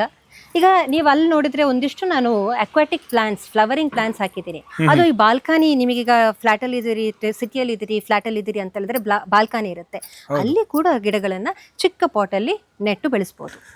ಖಂಡಿತ, ಅದನ್ನು ಒಂದ್ಸರಿ ನೋಡೋಣ. ಈಗ ವೀಕ್ಷಕರೇ, ನಾವಿಲ್ಲಿ ಒಂದು ತಾವರೆ ಮತ್ತು ನೈದಿಲೆ ಇದನ್ನು ನಾವು ಹೇಗೆ ಪ್ರೊಪಗೇಟ್ ಮಾಡೋದು, ಜೊತೆಗೆ ಸ್ನೇಹ ಮೇಡಮ್ ಅವರು ಯಾವ ರೀತಿ ಇಲ್ಲಿ ಬೆಳೀತಾ ಇದ್ದಾರೆ ಅದರದೊಂದು ಸಂಪೂರ್ಣ ಮಾಹಿತಿನ ನಾವಿಲ್ಲಿ ನೋಡಿದ್ವಿ.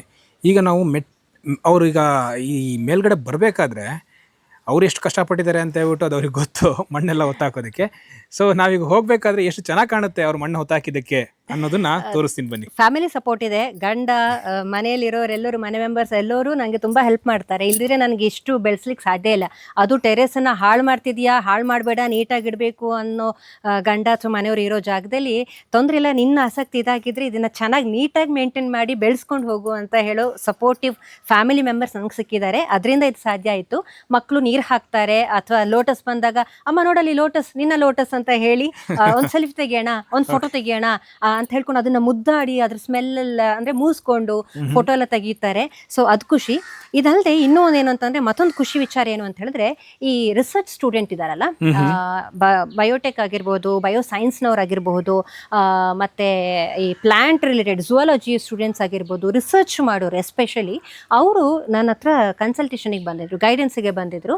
ಒಂದಿಷ್ಟು ಜನ ನನ್ನ ಹತ್ರ ಬೇರೆ ಬೇರೆ ವೆರೈಟೀಸ್ ನಮಗೆಲ್ಲೂ ಸಿಗೋದಿಲ್ಲ, ನಿಮ್ಮ ಹತ್ರ ಆದರೆ ಒಂದಿಷ್ಟು ವೆರೈಟಿ ಸಿಗುತ್ತೆ, ಇದರದ್ದೆಲ್ಲ ನಮಗೆ ಅವ್ರಿಗೆ ಇಂಟರ್ನ್ಶಿಪ್, ಅವರ ರಿಸರ್ಚ್ ಇದರಲ್ಲಿ ಒಂದಿಷ್ಟು ಪ್ರೊಟೋಟೈಪ್ನ ತಗೊಂಡು ಬಂದು ನಾವು ಅದನ್ನು ಪ್ರೊಪಗೇಟ್ ಮಾಡಿ ಅದರಲ್ಲಿ ಸರ್ವರ್ ಮಾಡಿ ಸ್ಟಡಿ ಮಾಡಬೇಕು ಕೊಡಿ ಅಂತ ಹೇಳ್ಕೊಂಡು ಶಿವಮೊಗ್ಗದಿಂದ ಬಂದಿದ್ರು ಆ್ಯಕ್ಚುಲಿ.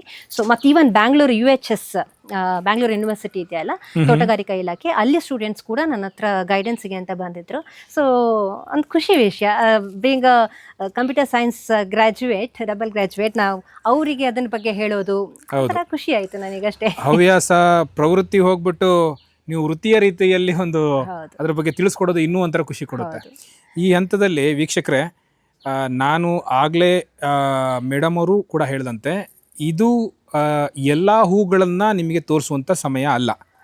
ಆದರೆ ನೀವೀಗ ನೋಡ್ತಾ ಇರೋದ್ರಿಂದ, ವಿಡಿಯೋ ನೋಡ್ತಾ ಇರೋದ್ರಿಂದ, ನಿಮಗೆ ನಾನು ಸ್ನೇಹ ಮೇಡಮ್ ಅವರಲ್ಲಿ ಇರುವಂತಹ ಕಲೆಕ್ಷನ್ಗಳು, ಆ ಕಲೆಕ್ಷನ್ಗಳ ಪ್ರತಿ ಒಂದು ಫೋಟೋ ಕೂಡ ನಾನು ನಿಮಗೆ ತೋರಿಸ್ತೀನಿ. ಇಲ್ಲೇ ಬರ್ತಾ ಇದೆ ನೋಡಿ, ಎಷ್ಟು ಚೆನ್ನಾಗಿದೆ ಅನ್ನೋದನ್ನು ಕೂಡ ನೀವು ಊಹಿಸ್ಕೊಡಿ.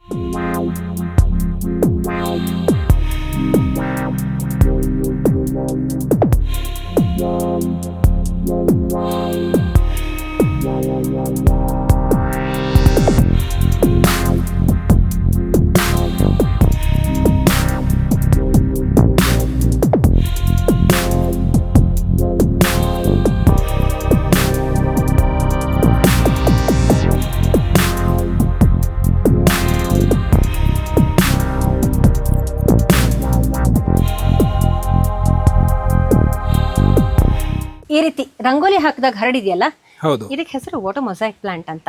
Water mosaic.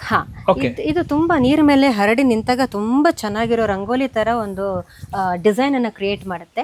ಇದರಲ್ಲಿ ಪುಟಾಣಿ ಹಳದಿ ಬಣ್ಣದ ಹೂವಾಗುತ್ತೆ, ಆದ್ರೆ ಹೂವಿಗಿಂತ ಚಂದ ಆ ಗಿಡದ ಆ ಚಿತ್ತಾರ ಅಥವಾ ಒಂದು ವರ್ಣ, ಒಂದು ಪ್ಯಾಟರ್ನ್ ಇದೆಯಲ್ಲ, ಆಕೃತಿ ಇದೆಯಲ್ಲ, ಅದು ತುಂಬಾ ಸಿಮೆಟ್ರಿಕಲ್ ಆಗಿ ಎಡ್ಜಸ್ ಅಲ್ಲಿ ಪಿಂಕ್ ಅಥವಾ ರೆಡ್ಡಿಶ್ ಒಂದು ಲಿಪ್ ಲೈನರ್ ತರ ಬಂದ್ಕೊಂಡು ಚೆನ್ನಾಗಿ ಕಾಣಿಸುತ್ತೆ. ಅದು ಒಂದು ಆರ್ನಮೆಂಟಲ್ ಪ್ಲಾಂಟ್.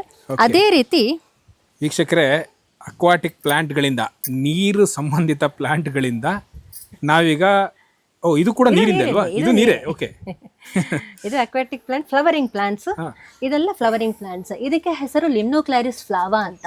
ಹಳದಿ ಬಣ್ಣದ ಹೂವು, ಇದು ಅದರದ್ದು ಮೊಗ್ಗು. ಆಮೇಲೆ ನಿಮಗೆ ಒಣಗದಾಗ ಬೀಜ ಆಗುತ್ತೆ ಇದರಲ್ಲಿ. ಈ ಎಲೆಗಳಿದೆಯಲ್ಲ, ಇದು ಎಡಿಬಲ್ ಅಂತ ಹೇಳಿದ್ರೆ ಎಡಿಬಲ್ ತಿನ್ಬಹುದು. ಅಂದ್ರೆ ಈ ನಮ್ಮ ನಾರ್ತ್ ಸೈಡ್ ಅಲ್ಲೆಲ್ಲ ಈ ಅಕ್ಕಿ ಬೆಳೀತಾರಲ್ಲ ಗದ್ದೆ, ಪ್ಯಾಡಿ ಫೀಲ್ಡ್ ಅಲ್ಲಿ ನಿಮಗೆ ಇದು ಕಳೆ ಗಿಡಗಳಾಗಿ ಬರುತ್ತೆ. ಇದರಲ್ಲಿ ನೈಟ್ರೋಜನ್ ಅಂಶ ಜಾಸ್ತಿ ಇರೋದ್ರಿಂದ ನೈಟ್ರೋಜನ್ ಫಿಕ್ಸಿಂಗ್ ಏಜೆಂಟ್ ಆಗಿ ಕಳೆ ಗಿಡ ಬೆಳ್ಕೊಳ್ಳುತ್ತೆ ಅಲ್ಲಿ. ಇದನ್ನ ನಾವು ಹೇಗೆ ಹರವೆ ಸೊಪ್ಪು, ದಂಟಿನ ಸೊಪ್ಪು, ಬಸಳೆ ಸೊಪ್ಪು ಎಲ್ಲ ಪಲ್ಯ ಸಾಂಬಾರ್ ಮಾಡ್ತೀವೋ ಅದೇ ತರ ಇದನ್ನ ಯೂಸ್ ಮಾಡ್ಬೋದು. ಇನ್ನೂ ಒಂದು ನೀವು ನಂಬಲ್ಲ, ಆ್ಯಕ್ಚುಲಿ ನಾವು ಕಳೆ ಅಂತ ಬಿಸಾಕಿರೋದೆಲ್ಲ ಎಷ್ಟು ಪೌಷ್ಟಿಕವಾಗಿರುತ್ತೆ, ಎಷ್ಟು ಔಷಧೀಯ ಗುಣ ಇರುತ್ತೆ ಅದರಲ್ಲಿ ಅನ್ನೋದಕ್ಕೆ ಒಂದು ಮತ್ತೊಂದು ಎಕ್ಸಾಂಪಲ್. ಈಗ ನೀವಾಗ ತೋರಿಸಿದ್ರಲ್ಲ ಡಕ್ವೀಡ್ ಅಂತ ಒಂದು ಜಲಸಸ್ಯ, ಇದು ಅಮೇರಿಕನ್ ಡಕ್ವೀಡ್ ಅಂತ ಹೆಸರು ಇದಕ್ಕೆ, ಆಯ್ತಾ? ಪುಟಾಣಿ ಗಿಡ. ಇದು ಬರೀ ನೀವು ಗಿಡ ಎಷ್ಟು ದೊಡ್ಡದು ಅಂತ ಕೇಳಿದ್ರೆ ಇಷ್ಟೇ ದೊಡ್ಡದಿದು. ಇದು ಒಂದು ಗಿಡ ಅಲ್ಲ, ಇದ್ರಲ್ಲಿ ಬರೀ 3 ಎಲೆ ಇರೋದು ನೋಡಿ. ಇದೊಂದು ಬೇರೆ ಇದೆಯಲ್ಲ ಎಷ್ಟು ಚಿಕ್ಕದು, ಅದು. ಇದು ಸೂಪರ್ ಫುಡ್. ಅದರದ್ದು ಆ ಗಿಡಗಳನ್ನ ಒಣಗಿಸಿ ಪುಡಿ ಮಾಡಿ ಅದನ್ನ ನೀವೇನಾದ್ರು ಇದ್ರಲ್ಲಿ ನೋಡಿದ್ರೆ, ಗೂಗಲ್ ಅಲ್ಲಿ ಸರ್ಚ್ ಮಾಡಿದ್ರೆ ನಿಮಗೆ ಅದ್ರಲ್ಲಿ ಒಂದಿಷ್ಟು ಬೆನಿಫಿಟ್ಸ್ ಇರುತ್ತೆ. ತುಂಬಾ ಹೈ ರೇಟಿಗೆ ಅದನ್ನ ಸೇಲ್ ಮಾಡ್ತಾ ಇದ್ದಾರೆ. ಹೊರಗಡೆ ದೇಶದಲ್ಲೆಲ್ಲ ಅದನ್ನ ಸೂಪರ್ ಫುಡ್ ಆಗಿ ಮನುಷ್ಯರು, ಯಾಕೆಂದ್ರೆ ಅಲ್ಲಿದ್ರೆ ಅದು ಆಕ್ಚುಲಿ ಮೇವು. ನಮ್ಮ ಕೋಳಿ, ಹಂದಿ ಇದಕ್ಕೆಲ್ಲ ಮೇವಾಗಿ ಕೊಡುವಂತಹ ಗೊಬ್ಬರ. ಅಜೋಲಾ ಹೇಗೆ ಮೇವು, ದನಕ್ಕೆ ಮೇವು, ಅದೇ ರೀತಿ ಅಮೆರಿಕನ್ ಡಕ್ವಿಡ್ ಕೂಡ ಇದಕ್ಕೆ ಚಿಕನ್, ಪಿಗ್ ಮತ್ತೆ ನಮ್ಮ ಕೋಳಿಗಳಿಗೆಲ್ಲ ಆಹಾರವಾಗಿ ಮೇವಾಗಿ ಕೊಡುವಂತಹ ಪದಾರ್ಥ ಅದು. ಅದೇ ರೀತಿ ಇದು ಮೆಕ್ಸಿಕನ್ ಸ್ವರ್ಡ್ ಅಂತ, ಇದರಲ್ಲಿ ನಾರ್ಮಲ್ ವೆರೈಟಿ ಆಗ ಒಂದು ಬಿಳಿ ಕಲರ್ ಹೂವಿದು, ಅದರಲ್ಲಿ ಇದು ರೆಡ್ ಕಲರ್, ಬ್ಲ್ಯಾಕ್ ಕಲರ್ ಇರುತ್ತೆ ಎಲೆಗಳು, ಸ್ವಲ್ಪ ಡಿಫ್ರೆನ್ಸ್ ಇದೆ. ಅದೇ ರೀತಿ ಇದು ಕೂಡ ಒಂದು ಕ್ಲಸ್ಟರ್, ಈಗ ಒಂದು ವೈಟ್ ಕಲರ್ ಇದೆ, ನೀವು ಫೋಟೋ ತೋರಿಸಿದ್ರಲ್ಲ ಅದರದ್ದು ಗಿಡ, ಇದು ಕ್ಲಸ್ಟರ್ ಆಗಿ ಬರುವಂಥದ್ದು. ಇದು ಇನ್ನೊಂದು ಸ್ಯಾಗಿಟೇರಿಯಸ್ ಜಪೋನಿಕಾ ಅಂತ, ಇದರ ಎಲೆಗಳು ಈ ರೀತಿ ಬಾಣದ ಆಕಾರದಲ್ಲಿರುತ್ತೆ, ಆರೋ ಟೈಪ್ ಇರುತ್ತೆ. ಇದು ಇನ್ನೊಂದು ಮೆಕ್ಸಿಕನ್ ಸ್ವರ್ಡ್ ಅಲ್ಲಿ ವೆರಿಗೇಟೆಡ್ ವೆರೈಟಿ. ಇದೆಲ್ಲ ಅಕ್ವೇರಿಯಂ ಪ್ಲಾಂಟ್. ನೀರಿನ ಒಳಗಡೆ ಇದ್ರೆ ಹೂ ಬಿಡಲ್ಲ, ಅದೇ ನೀರಿನ ಹೊರಗಡೆ ಇದ್ರೆ ಈ ರೀತಿ ನೋಡಿ, ಈ ರೀತಿ ಮೊಗ್ಗು ಇನ್ನೀಗ ನಾಳೆ ನಾಡ್ದಾಗುವಾಗ ಇದರಲ್ಲಿ ಹೂ ಆಗುತ್ತೆ. ಅದು ಯಾವ ಕಲರ್ ಬರುತ್ತೆ? White colour. White colour. ಇಲ್ಲಿ ನಾವು ವೈಟ್ ಕಲರ್ ಕಾಣ್ತಾ ಇದೀವಿ, ಅದೇನಾ? ಇದು ನೀವು ಬಟನ್ ರೋಸ್ ಅಂತ ಯೋಚನೆ ಮಾಡಿದೀರಾ ಏನೋ ಗೊತ್ತಿಲ್ಲ. ಇದು ಚಿಕ್ಕದಾಗಿರೋದು, ಇದಕ್ಕೆ ಹೆಸರು ಸ್ಯಾಗಿಟೇರಿಯಸ್ ಜಪೋನಿಕಾ ಆಲ್ಬಾ ಅಂತ, ಆಯ್ತಾ. ಇದರಲ್ಲಿ ಈ ರೀತಿ ಚಿಕ್ಕ ಹೂ ಬಿಡುತ್ತೆ. ಇದರ ಎಲೆಗಳು ಈ ರೀತಿ ಆರೋ ಟೈಪ್, ಬಾಣದ ಆಕಾರದಲ್ಲಿ ಇರುತ್ತೆ. ವೈಯಲ್ಲಿರುತ್ತೆ, ನೋಡ್ಲಿಕ್ಕೆ ಚಂದ, ನ್ಯಾಚುರಲ್ ವಾಸ್ ಟೈಪ್ ಯೂಸ್ ಮಾಡಬಹುದು. ಈ ಇದು ಜಲಚರ ಸಸ್ಯಗಳಿಗೆ ಮಾತ್ರ ಸೀಮಿತವಾಗಿದೆಯಾ ಅಥವಾ ಬೇರೆ ಸಸ್ಯಗಳು ನಿಮ್ಮಲ್ಲಿ ಹೇಗೆ? ಇದೆ, ಬೇರೆ ಸಸ್ಯಗಳಿದೆ. ಅಂದರೆ ನಮ್ಮ ಮನೆ ಮಟ್ಟಿಗೆ ಉಪಯೋಗ ಮಾಡುವಂತಹ ಸೊಪ್ಪಿನ ತರಕಾರಿ, ಸೊಪ್ಪು ಗಿಡಗಳು ಆಗಿರಬಹುದು, ತರಕಾರಿ ಗಿಡಗಳಾಗಿರಬಹುದು, ಮತ್ತು ಕೆಲವು ಇಂಡೋರ್ ಪ್ಲಾಂಟ್ಸನ್ನು ಕೂಡ ಬೆಳೆಸಿದ್ದೀನಿ. ಮತ್ತು ಮೆಡಿಸಿನಲ್ ಪ್ಲಾಂಟ್ಸ್ ಕೂಡ ಸ್ವಲ್ಪ ಮಟ್ಟಿಗೆ ಬೆಳೆಸಿದ್ದೀನಿ, ಮಾರಾಟ ಕೂಡ ಮಾಡ್ತೀನಿ. Medicinal plants. ಓಕೆ, ಮಾರಾಟ ಕೂಡ ಮಾಡ್ತೀರಾ? ಹೌದು. ಅಂದರೆ ಹೆಚ್ಚಿನ ಮೆಡಿಸಿನಲ್ ಪ್ಲಾಂಟ್ಸ್ ನಮಗೆ ನರ್ಸರಿಯಲ್ಲಿ ಕೂಡ ಸಿಗೋದಿಲ್ಲ ಅಥವಾ ಬೇಕಾಗಿರುವಾಗ ಸಿಗೋದಿಲ್ಲ. ಹಾಗಿರೋದ್ರಿಂದ ನನ್ನಲ್ಲಿ ಇರಲಿ, ನಂದಲ್ಲದೆ ಎಕ್ಸ್ಟ್ರಾ ನಾನು ಒಂದಿಷ್ಟು ಕಲೆಕ್ಷನ್ಸ್ ಇಟ್ಟಿರ್ತೀನಿ, ಅದನ್ನು ನಾನು ಸೇಲ್ ಮಾಡ್ತೀರಾ? ನಾನು ಇಲ್ಲಿ ಇನ್ನೊಂದು ಕೇಳಬೇಕಾಗಿತ್ತು. ನೀವು ಇಂಡೋರು ಔಟ್ಡೋರ್ ಪ್ಲಾಂಟ್ಸ್ ಬಗ್ಗೆ ಹೇಳ್ತಾ ಇದ್ದೀವಿ. ಈ ಕ್ವಶನ್ನ ಕೇಳೋದ್ನ ಇಲ್ಲೋ ಗೊತ್ತಿಲ್ಲ, ಅಥವಾ ನೀವು ಬಹುಶಃ ಹೇಳಿದ್ರಾನೋ ನಾನು ಮರ್ತೆ ಅಂತ ತಿಳ್ಕೊಳ್ತೀನಿ. ಈ ನೈದಿಲೆ ಮತ್ತೆ ತಾವರೆಗಳು ಹೆಚ್ಚಾಗಿ ಇಂಡೋರ್ ಅಲ್ಲಿ ಅಥವಾ ಇದರಲ್ಲೆಲ್ಲ ಬೆಳಿಬಹುದು ಅಂತ ಹೇಳ್ಬಿಟ್ಟು ಒಂದು ಇದಿದೆ, ಟಾಪಿಕ್ ಇದೆ. ಅದಕ್ಕೆ ನಿಮ್ಮ ಸಜೆಷನ್? ಖಂಡಿತವಾಗಿಯೂ ಇಲ್ಲ, ಪ್ಲೀಸ್ ಆ ರೀತಿ ಮೋಸ ಹೋಗಬೇಡಿ. ಯಾಕಂತ ಹೇಳಿದ್ರೆ ಮಿನಿಮಮ್ 4 ರಿಂದ 6 ಗಂಟೆ ತನಕ ಆದರೂ ಬಿಸಿಲು ಬೇಕೇ ಬೇಕು ಈ ವಾಟರ್ ಲಿಲ್ಲಿಗೆ ಅಥವಾ ಲೋಟಸ್ ಪ್ಲಾಂಟ್ಸ್ಗೆ. ಹಾಗಿರೋದ್ರಿಂದ ಮೋಸ್ಟ್ಲಿ ಈಗ ಎಲ್ಲ ಕಡೆ ವೈರಲ್ ಆಗಿರುವ ಒಂದು ವಿಡಿಯೋ ನೋಡಿರ್ಬೋದು. ಅದನ್ನು ಬೀಜಗಳು ತರ್ತಾರೆ, ನೀರಲ್ಲಿ ಮೊಳಕೆ ಬೆರೆಸ್ಬಿಟ್ಟು ಅದರಲ್ಲಿ ಗಿಡ ಆಗುತ್ತೆ. ಒಂದಿಷ್ಟು ಬೇರೆ ಬೇರೆ ಬಣ್ಣದ ನೈದಿಲೆ, ಕೋಮಳೆ, ಲೋಟಸ್ ಎಲ್ಲ ಮಿಕ್ಸ್ ಆಗಿರೋದು ಒಂದು ಚಿಕ್ಕ ಬೌಲಲ್ಲಿ ಹಾಕಿಟ್ಟಿರ್ತಾರೆ. ಅದನ್ನ ಮನೆ ಒಳಗಡೆ ಟೇಬಲ್ ಮೇಲೆ ಇಟ್ಟಿರ್ತಾರೆ. Completely against the rules. So ಆ ರೀತಿ ಒಂದು ಇಲ್ವೇ ಇಲ್ಲ, ಆ ರೀತಿ ಬಿಡ್ಲಿಕ್ಕೆ ಸಾಧ್ಯನೇ ಇಲ್ಲ. ಬಿಸಿಲಿದ್ದಷ್ಟು ಗಿಡ ಚೆನ್ನಾಗಿ ಬರೋದು. ಬಿಸಿಲಿದ್ರೇನೆ, ಸೂರ್ಯನಿದ್ದರೇನೆ ಕಮಲ ಅಥವಾ ತಾವರೆ. ಹಾಗೆ ನನಗೆ ಇನ್ನೊಂದು ವಿಚಾರ ಏನು ಅಂದ್ರೆ, ಸಾರಿ ಟು ಇಂಟರಪ್ಟ್, ನನಗೆ ಫಸ್ಟಿಗೆ ನಾನು ವಿಡಿಯೋ ಮಾಡ್ಬೇಕಾದ್ರೆ ನೈದಿಲೆ ಬಗ್ಗೆ ತಾವರೆ ಬಗ್ಗೆ ಅಷ್ಟಾಗಿ ಗೊತ್ತಿರಲಿಲ್ಲ. ವಿಡಿಯೋ ಬಗ್ಗೆ ಹೇಳಿದಾಗ ನಾನು ಇದ್ ಮಾಡಿದ್ದೆ, ಅಲ್ಲಿ ಎಲೆ ಯಾವ್ದ್ರದೋ ಒಂದಿತ್ತು, ಹೂ ಯಾವ್ದ್ರದೋ ಒಂದಿತ್ತು, ಈ ರೀತಿ ಇತ್ತು. ಬಹುಶಃ ಜನರು ಅದನ್ನ ನೋಡಿರ್ತಾರೆ, ನಂಬ್ತಾರೆ. ನೋಡಿದ್ರೆ ಅಟ್ಲೀಸ್ಟ್ ತೊಂದ್ರೆ ಇಲ್ಲ, ನಂಬ್ತಾರೆ. ಮತ್ತೆ ನಮಗೆ ಇದೆಯಾ ಕೇಳ್ತಾರೆ, ನಮ್ಮ ಹತ್ರ ಕೇಳ್ತಾರೆ. ಅದಿಲ್ಲ ಅಂತ ಹೇಳಿದ್ರೆ ನಾವು ತಪ್ಪು ಅಂತಾಗುತ್ತೆ. ಮತ್ತೊಂದು ನನ್ನ ಅನುಭವ, ಎಷ್ಟೋ ಜನ ಯಾವ ರೀತಿ ಇರ್ತಾರೆ ಅಂತ ಹೇಳಿದ್ರೆ ತುಂಬಾ ಎಜುಕೇಟೆಡ್. ನೆಕ್ಸ್ಟ್ ಮಂತ್ ನಮ್ಮಲ್ಲಿ ಫಂಕ್ಷನ್ ಇದೆ, 25ನೇ ತಾರೀಕಿಗೆ ಫಂಕ್ಷನ್ ಇದೆ. ನನಗೊಂದು 24 ಅಥವಾ 23 ಅಂದಾಜಿಗೆ ಗಿಡಗಳು ಕೊಡಿ. ಅದರಲ್ಲಿ ಒಂದು ಯೆಲ್ಲೋ ಕಲರ್ದು ಒಂದು 2-3 ಫ್ಲವರ್ ಇರಲಿ, ರೆಡ್ ಕಲರ್ದು ಒಂದು 2-3 ಇದ್ರೆ ಸಾಕು, ಮತ್ತೊಂದು ಮೊಗ್ಗುಗಳು ಒಂದಿಷ್ಟು ಕೊಟ್ಬಿಡಿ ಅಂತ ಹೇಳ್ತಾರೆ. ನಾನು ಯೋಚನೆ ಮಾಡಿದೆ, ಇದೇನು ಆರ್ಟಿಫಿಷಿಯಲ್ ಫ್ಲವರ ಫೆವಿಕಾಲ್ ಹಾಕಿ ಅಂಟಿಸಿ ಕೊಡ್ಲಿಕ್ಕೆ? ಇದು ನೇಚರ್, ಇದು ನ್ಯಾಚುರಲ್ ಆಗಿ ಬೆಳೆಯುವಂಥದ್ದು. ಸೊ ಆ ಕಾನ್ಸೆಪ್ಟ್ ನಮಗೆ ಗೊತ್ತಿರಬೇಕು. ಮತ್ತೊಂದು, 24 ಗಂಟೆ 365 ದಿವಸನೂ ಹೂವು ಇರ್ಲಿಕ್ಕೆ ಸಾಧ್ಯನೇ ಇಲ್ಲ. ಇದು ನೇಚರ್, ನ್ಯಾಚುರಲ್ ಆಗಿ ಬೆಳೆಯುವಂತಹ ಗಿಡಗಳು. ಇದಕ್ಕೂ ಜೀವ ಇದೆ, ಇದಕ್ಕೂ ಅದರದೇ ಆದಂತಹ ಟೈಮ್ ಇದೆ. ಆ ಟೈಮಲ್ಲಿ ಅದಕ್ಕೆ ಬೇಕಾಗಿರುವಂತಹ ಕರ್ತವ್ಯಗಳನ್ನು ಅದು ನಿಭಾಯಿಸ್ಕೊಂಡು ಹೋಗ್ತಾನೆ ಇರುತ್ತೆ. ಬಹುಶಃ ನಿಮಗೆ ಆ ಕ್ವಶನ್ ಕೇಳಿದವರಿಗೆ ಅವ್ರು ಏನ್ ತಿಳ್ಕೊಳ್ತಾರೆ ಅಂತ ಹೇಳಿದ್ರೆ, ಬಹುಶಃ ಈ ಜರ್ಬರನೋ ಅಥವಾ ಅದಕ್ಕೂ ಸೀಸನ್ ಇದೆ, ಅದಕ್ಕೂ ಸೀಸನ್ ಇರುತ್ತೆ. ಬಟ್ ಅವರು ಅದು ಈ ಟೈಮಲ್ಲಿ ಅವೈಲೇಬಲ್ ಇರುತ್ತಲ್ಲ, ಅದಕ್ಕೆ ಇದ್ರಲ್ಲೂ ಇರುತ್ತೇನೋ ಅಂತ ಇದ್ ಮಾಡ್ತಾರೆ. ಎಲ್ಲದಕ್ಕೂ ಸೀಸನ್ ಇದೆ. ನಾವ್ ಹೇಗೆ ರೆಸ್ಟ್ ತಗೊಳ್ತೀವಿ, ಅದೇ ತರ ಎಲ್ಲಾ ಸಸ್ಯಗಳಿಗೂ ಅದರದೇ ಆದಂತಹ ರೆಸ್ಟ್ ಟೈಮು ಇದೆ, ಫ್ಲವರಿಂಗ್ ಟೈಮ್ ಕೂಡ ಇದೆ. ಈಗ ಈ ರೀತಿ ಗಡ್ಡೆಯಾಗಿದ್ರೆ ಪ್ರತಿ ಗಡ್ಡೆಯಲ್ಲೂ ಈ ರೀತಿ ಅಡ್ಡ ಗಂಟುಗಳಿದೆ. ಈ ಗಂಟುಗಳಲ್ಲಿ ನಿಮಗೆ ಮತ್ತೊಂದಿಷ್ಟು ಬೇರುಗಳು ಬರುತ್ತೆ. ಇಲ್ಲಿ ನೋಡಿ, ಇಲ್ಲಿ ಬೇರು ಬಂದಿದೆ, ಹೊಸ ಬೇರು ಬಂದಿದೆ, ಚಿಕ್ಕ ಚಿಕ್ಕ ಬೇರು ಬಂದಿದೆ. ಸೊ ಇಲ್ಲಿ ಈ ರೀತಿ ಚಿಕ್ಕ ಬೇರು ಬರ್ತಾ ಇದೆ. ಇದಾದ್ಮೇಲೆ ನೆಕ್ಸ್ಟ್ ಕಂಟಿನ್ಯೂ ಆಗಿ ಇಲ್ಲೊಂದು ಚಿಕ್ಕ ಬೇರು ಬರ್ತದೆ, ಅದು ದೊಡ್ಡದಾಗುತ್ತೆ, ಅದರಲ್ಲಿ ಎಲೆ ಬರುತ್ತೆ. ಈ ಎಲೆಗಳ ಮಧ್ಯದಲ್ಲಿ ನಿಮಗೆ ಒಂದು ಹೊಸ ಮೊಗ್ಗು ಬರುತ್ತೆ. ಈ ರೀತಿ ಇದ್ರದ್ದು ಬೆಳವಣಿಗೆ ಆಗ್ತಾ ಹೋಗುತ್ತೆ. ಹಿಂದ್ಗಡೆ ಇರೋದೆಲ್ಲ ನಿಮಗೆ ಕೊಳ್ತು ಹೋಗುತ್ತೆ. ಈ ರೀತಿ ಹಿಂದ್ಗಡೆ ಹೋಗುತ್ತೆ. ಇದು ಲೋಟಸ್ ಗಡ್ಡೆ. ಇದನ್ನ ನೀವು ನೆಟ್ರೆ ಬೇಗ ನಿಮಗೆ ಹೂಗಳಾಗುತ್ತೆ. ಬೀಜಕ್ಕಿಂತಲೂ ಇದು ಒಳ್ಳೆಯದು. ಇದು ನಿಮಗೆ ವಾಟರ್ ಲಿಲ್ಲಿದು ಗಡ್ಡೆ ಬೇರಿರುತ್ತೆ, ಚಿಕ್ಕ ಗಡ್ಡೆ ಬಂದಿರುತ್ತೆ, ಅದರಲ್ಲಿ ಎಲೆ ಇರುತ್ತೆ, ಇಲ್ಲಿ ಅಡಿಯಿಂದ ನಿಮಗೆ ಮೊಗ್ಗು ಬರುತ್ತೆ. ಇದಾಗಿತ್ತು ಚಿಕ್ಕದಾಗಿ ಚೊಕ್ಕದಾಗಿ ಒಂದಿಷ್ಟು ಜಲಸಸ್ಯಗಳ ಬಗ್ಗೆ ನನ್ನ ಅನುಭವಗಳ ಬಗ್ಗೆ ನಿಮ್ಮ ಜೊತೆ ಹಂಚ್ಕೊಂಡಿದ್ದು. ಹಾಗಿದ್ರೆ ಮತ್ತಷ್ಟು ಸಲಹೆಗಳಾಗಿರಬಹುದು ಅಥವಾ ನಿಮಗೇನಾದರೂ ಗಿಡಗಳು ಬೇಕು, ನಿಮ್ಮಲ್ಲೂ ತಾವರೆ ಗಿಡಗಳು ಅಥವಾ ನೈದಿಲೆ ಗಿಡಗಳನ್ನು ಬೆಳೆಸಬೇಕು ಅಂತ ಇಷ್ಟ ಇತ್ತು ಅಂತ ಹೇಳಿದ್ರೆ ನನ್ನ ಕಾಂಟ್ಯಾಕ್ಟ್ ನಂಬರನ್ನು ಡಿಸ್ಕ್ರಿಪ್ಷನ್ ಬಾಕ್ಸಲ್ಲಿ ಹಾಕಿರ್ತಾರೆ. ಖಂಡಿತವಾಗಿಯೂ ನೀವು ಅದಕ್ಕೆ ಕಾಂಟ್ಯಾಕ್ಟ್ ಮಾಡ್ಬೋದು. ಗಿಡಗಳು ಬೇಕು ಅಂತ ಹೇಳಿದ್ರೆ ಆಲ್ ಓವರ್ ಇಂಡಿಯಾ ನಾನು ಗಿಡಗಳನ್ನು ಪಾರ್ಸಲ್ ಮಾಡ್ತೇನೆ. ಖಂಡಿತವಾಗಿಯೂ ಏನೇ ಡೌಟ್ ಇದ್ರೂ ಕೂಡ ನೀವು ನನ್ನ ಹತ್ರ ಕೇಳ್ಕೊಳ್ಬೋದು. ನಾನು ಖಂಡಿತವಾಗಿಯೂ ನನಗೆ ತಿಳಿದ ಮಟ್ಟಿನಲ್ಲಿ ನಾನು ನಿಮಗೆ ಅದು ಉತ್ತರವನ್ನು ಕೊಡ್ತೇನೆ. ನಮಸ್ಕಾರ.